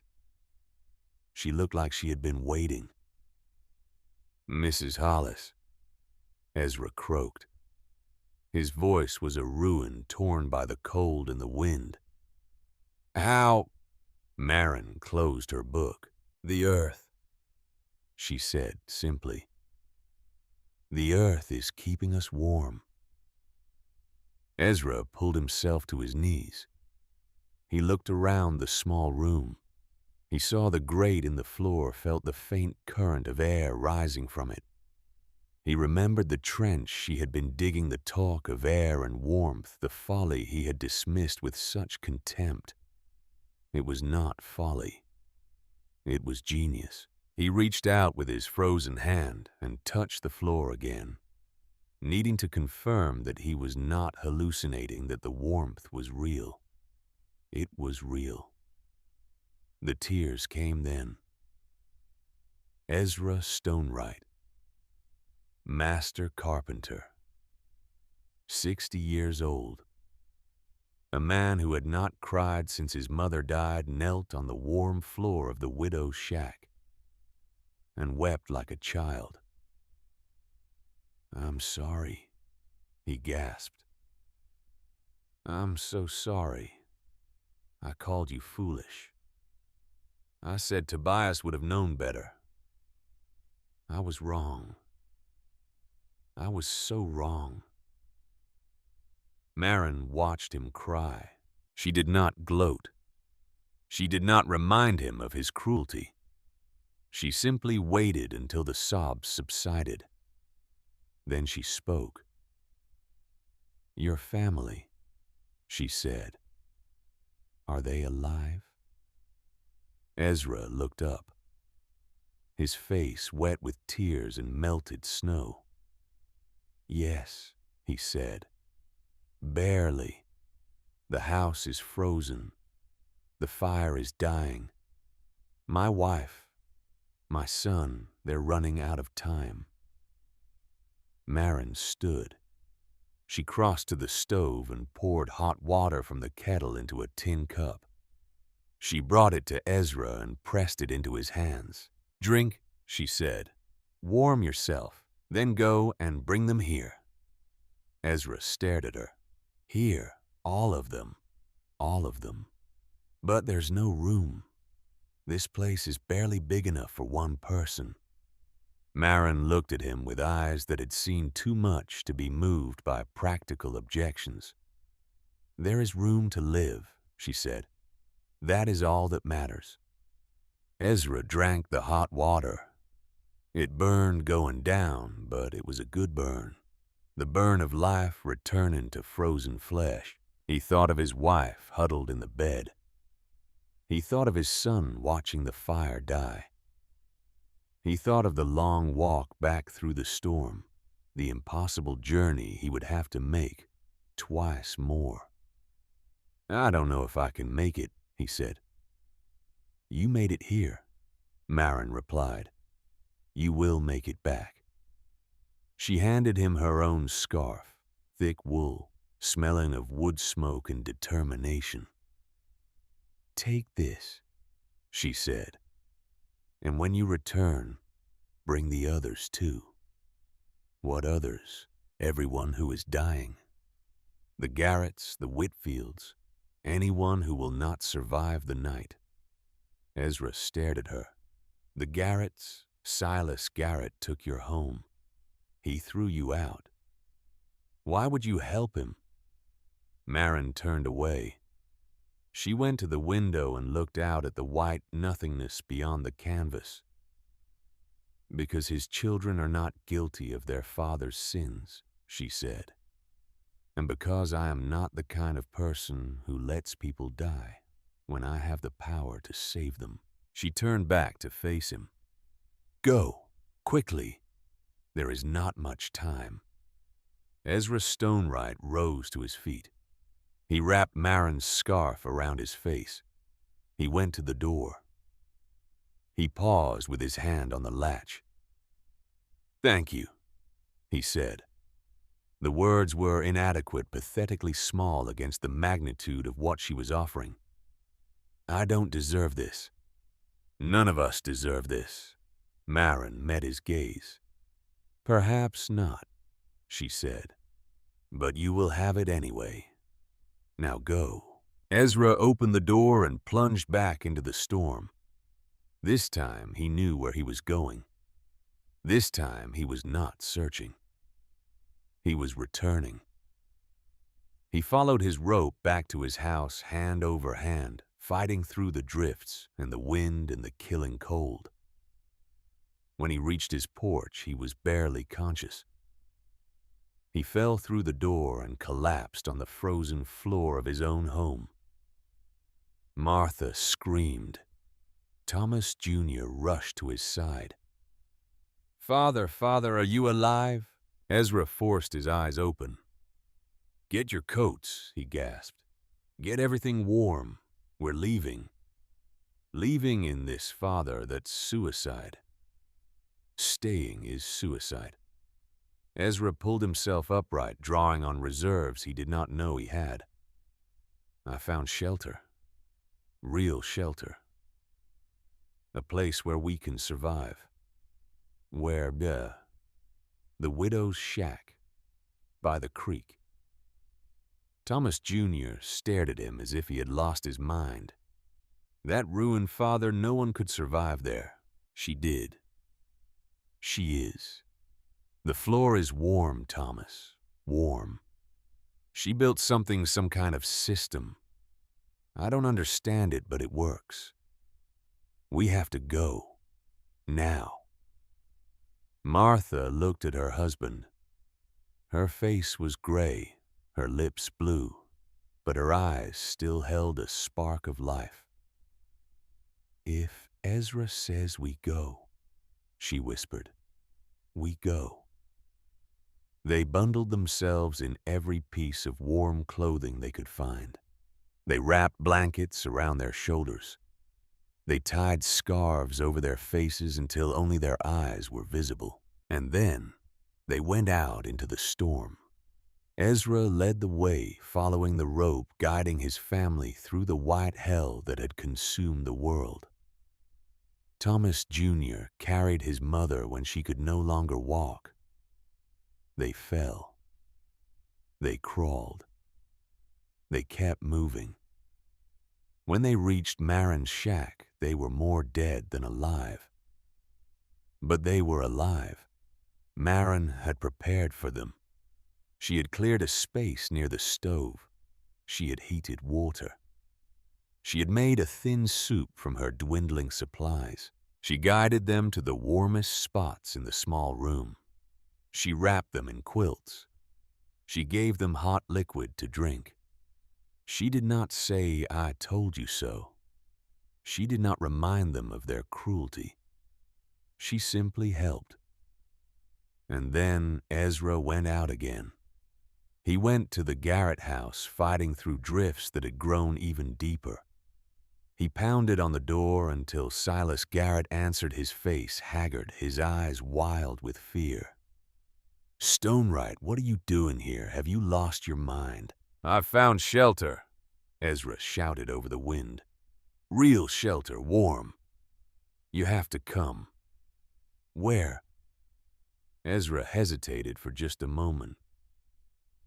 "The widow's shack. Marin Hollis. She's alive. She built something. The floor is warm. Please, Garrett, there's no time to explain. Your children are dying. I can see it in your face. Come with me." Silas Garrett stood in his doorway, the cold tearing at him, and faced a choice he had never imagined making. Trust the man who was offering help, go to the woman he had wronged, or stay here and watch his children freeze to death. It was no choice at all.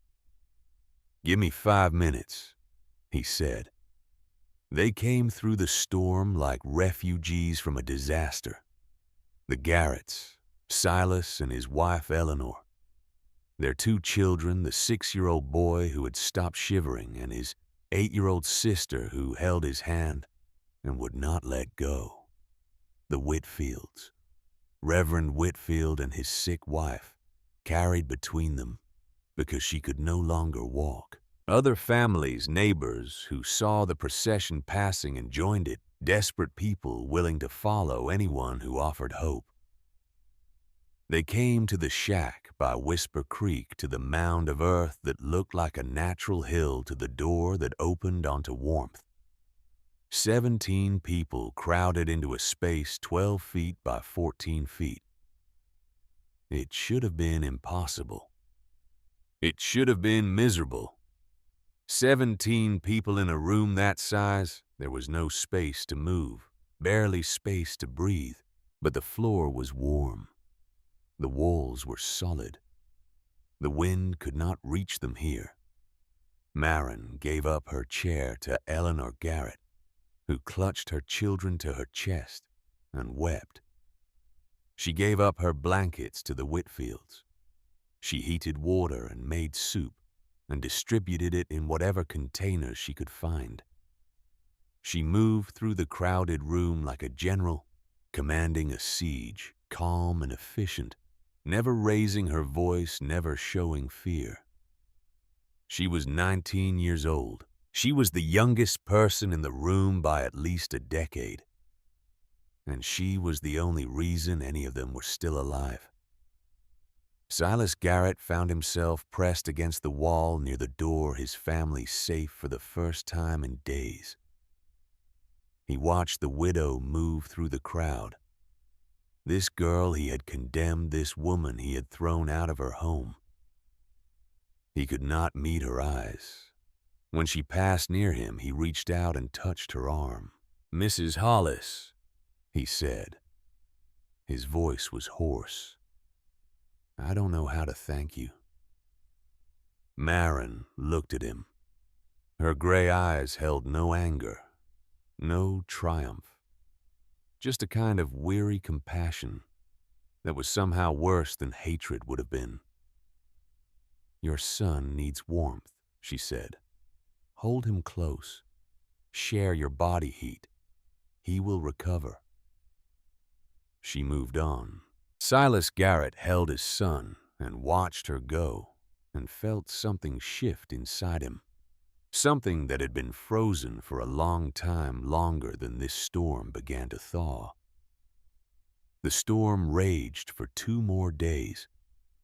Inside the shack, 17 people learned to coexist in impossible closeness.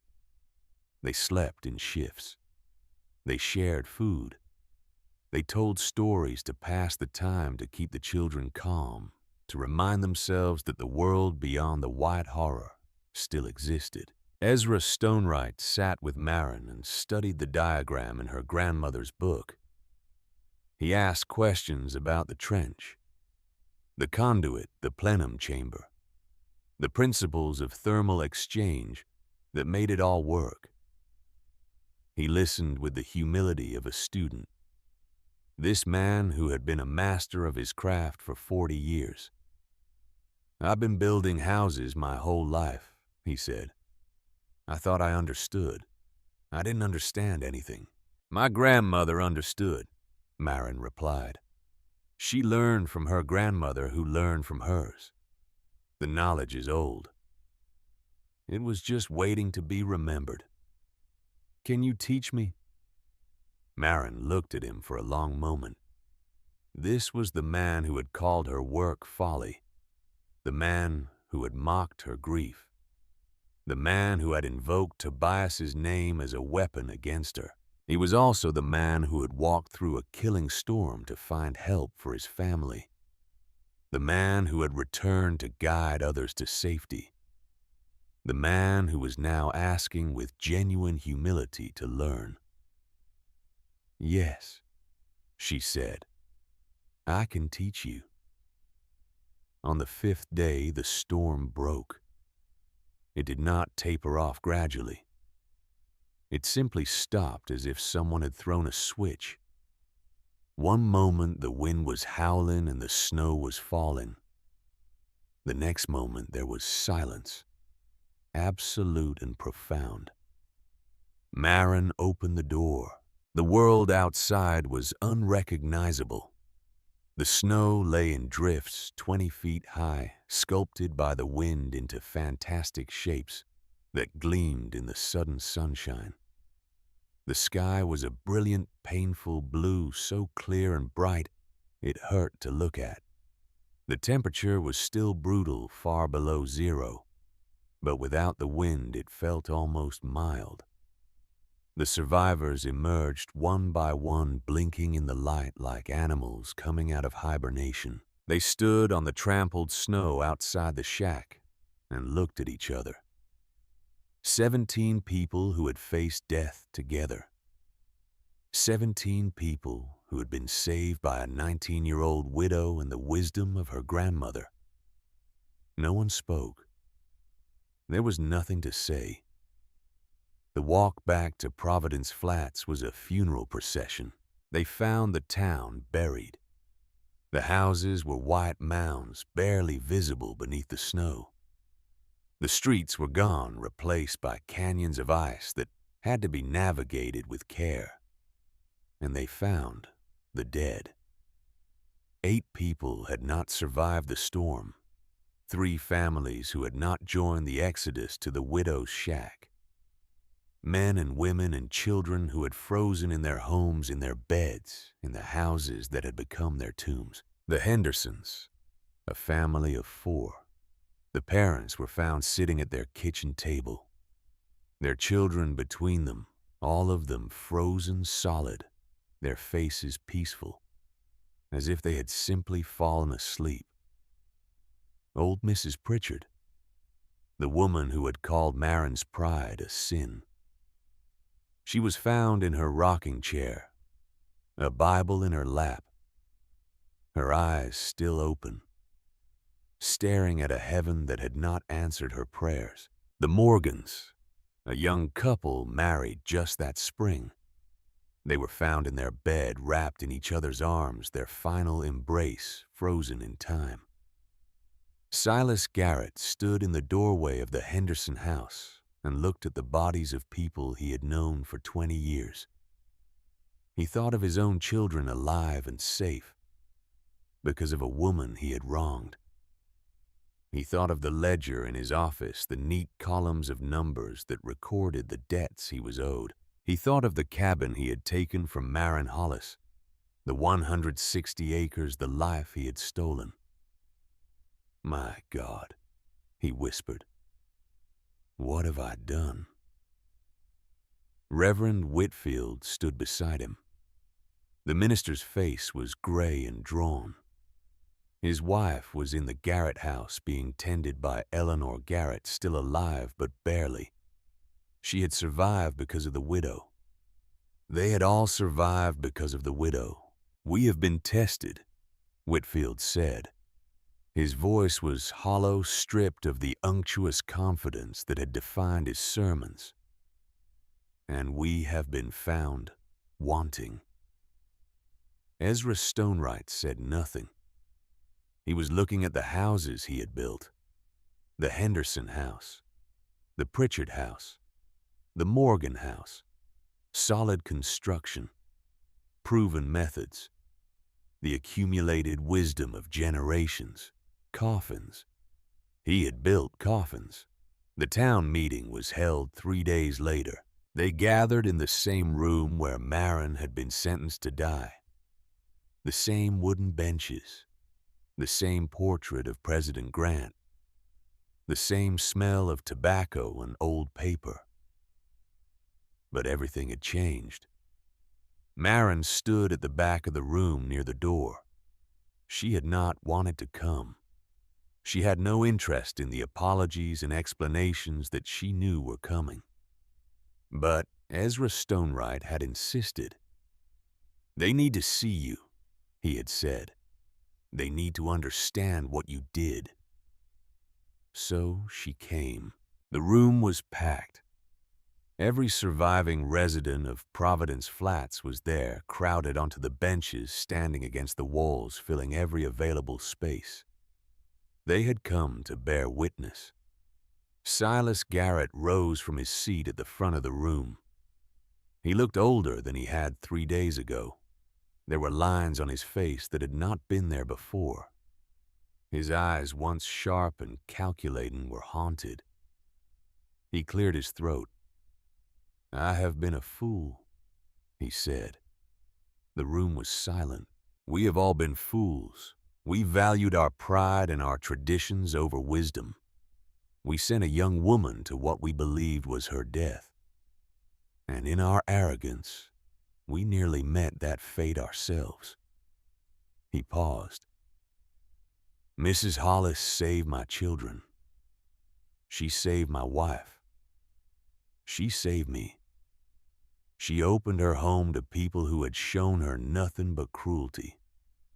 And she did it without hesitation, without conditions, without asking for anything in return. He reached into his coat and produced a document. The debt of Tobias Hollis is hereby canceled. The deed to his land and cabin are returned to Maren Hollis, effective immediately.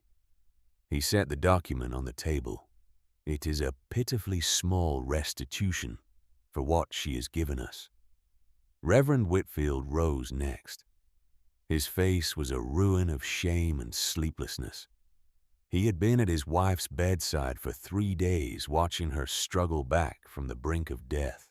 The Bible speaks of the wisdom of the humble and the foolishness of the proud, he said. I preached those words without understanding them. I offered charity when I should have offered respect. I saw a hole in the ground and called it folly when in fact it was an act of profound faith. Not in my God, perhaps, but in the laws he created. He bowed his head.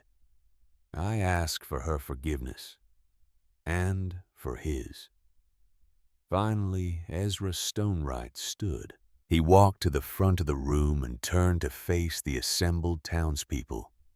His hands, thick and calloused from 40 years of work, hung at his sides. For 20 years I have built the houses in this valley, he said. I took pride in my work. I believed I understood what I was doing. He shook his head. In the greatest test, my houses failed. They were tombs. I built with timber and nails, but I forgot the most important material of all. He paused. The earth itself.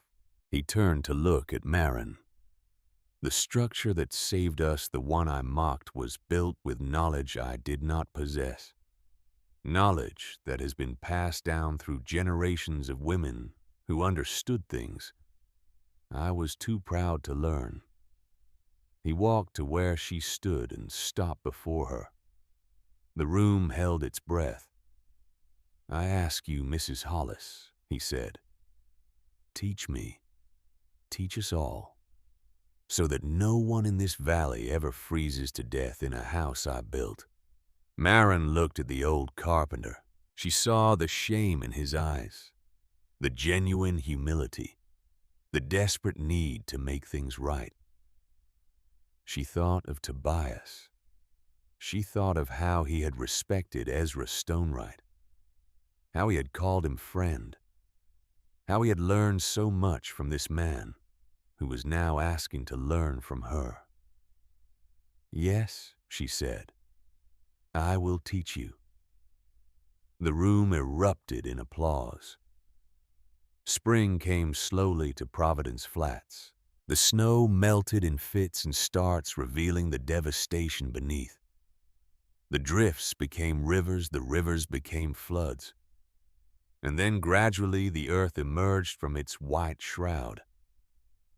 Maren moved back into her cabin with Tobias, the cabin she had been forced to leave, the cabin with the table he had made, and the rocking chair that had belonged to her grandmother. Everything was still there exactly as she had left it. Silas Garrett had not touched a thing.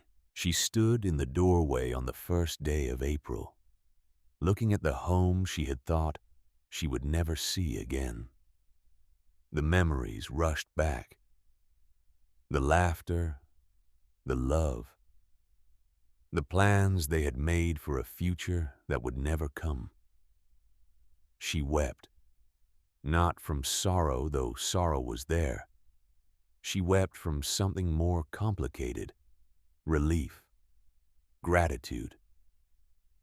The strange, bittersweet feeling of having come through something terrible and emerged changed but unbroken. "I did it, Tobias," she whispered to the empty room. "I survived." The wind stirred the curtains at the window, and for just a moment she could have sworn she smelled pine sap and coffee. Then the moment passed and she was alone again. But alone was not the same as lonely. Alone was just a fact. She could live with facts. In the weeks that followed, the shack by Whisper Creek became a school. Ezra Stonewright came every day, sometimes alone, sometimes with his son, Thomas Jr. They studied Katrina's book. They examined the system Marin had built. They asked questions and took notes and began to understand the principles that had saved their lives. Other men came too. Farmers and ranchers and laborers, men who had spent their lives working with their hands, but had never thought to work with the earth in this way. Marin taught them all. She explained the frost line and how to dig below it. She explained the constant temperature of deep earth and moving water. She explained the physics of air circulation, the importance of proper slope, the design of plenum chambers and vent grates. She drew diagrams in the dirt just as her grandmother had done before her. She watched the understanding dawn in their eyes. By the end of summer, 3 houses in Providence Flats had been retrofitted with warmth corridors. By the end of fall, 7 more. The work transformed the town. But more than the work, something else transformed it. A sense of community that had not existed before. A willingness to help neighbors, to share knowledge, to work together toward a common goal. The storm had nearly destroyed them, but what it had left behind was stronger than what had come before. On the first anniversary of the Great White Death, the town held a gathering. They met at the shack by Whisper Creek, the place that had saved them. The building had been improved over the year, expanded and reinforced, but the original warmth corridor still functioned perfectly, still breathing the earth's warmth into the space above. Silas Garrett spoke first. He was a changed man. The calculating sharpness was gone from his eyes, replaced by something softer. He had spent the year using his money not to acquire, but to help funding the construction of warmth corridors for families who could not afford the materials themselves. 1 year ago, I stood in a courtroom and took this woman's home, he said. I called it debt collection. I called it procedure. I called it the law. He paused. It was theft. Plain and simple. I was a thief. He turned to Marin. I cannot undo what I did. I cannot bring back your husband, or give you back the months you spent in exile. But I can promise you this. As long as I live, I will use what I have to help others, not to take from them. Reverend Whitfield spoke next. His wife had recovered fully thanks to the warmth of the widow's shack and the care she had received in the weeks that followed. He had spent the year rethinking everything he thought he knew about faith and humility and the will of God. I preached about providence, he said. I told people that everything happened according to God's plan. I was wrong. He shook his head. God gave us minds to think and hands to work and the freedom to choose our own paths. Providence is not something that happens to us. Providence is something we create through our choices, through our actions, through our willingness to learn and to change. He looked at Marin. This woman created providence with a shovel and a book and a determination that put my faith to shame. She is the truest believer I have ever known. Finally, Ezra Stonewright spoke. He was holding a small wooden box carved from maple polished to a warm glow. "I spent my life building things," he said. "Houses and barns and churches. I thought I was leaving a legacy. I was wrong." He held up the box. "This is the legacy that matters. Knowledge. Wisdom. The things we pass down from one generation to the next." He walked to Marin and placed the box in her hands. "This contains the notes I have taken over the past year. Everything you taught me. Everything I learned from watching you work. I am giving it back to you so that you can give it to others, so that the knowledge of your grandmother will never be lost again." Marin accepted the box. She looked at the faces around her. Silas Garrett, Reverend Whitfield, Ezra Stonewright, the families she had saved, the children who would grow up in houses warmed by the earth. She thought of Tobias. She thought of her grandmother Katrina.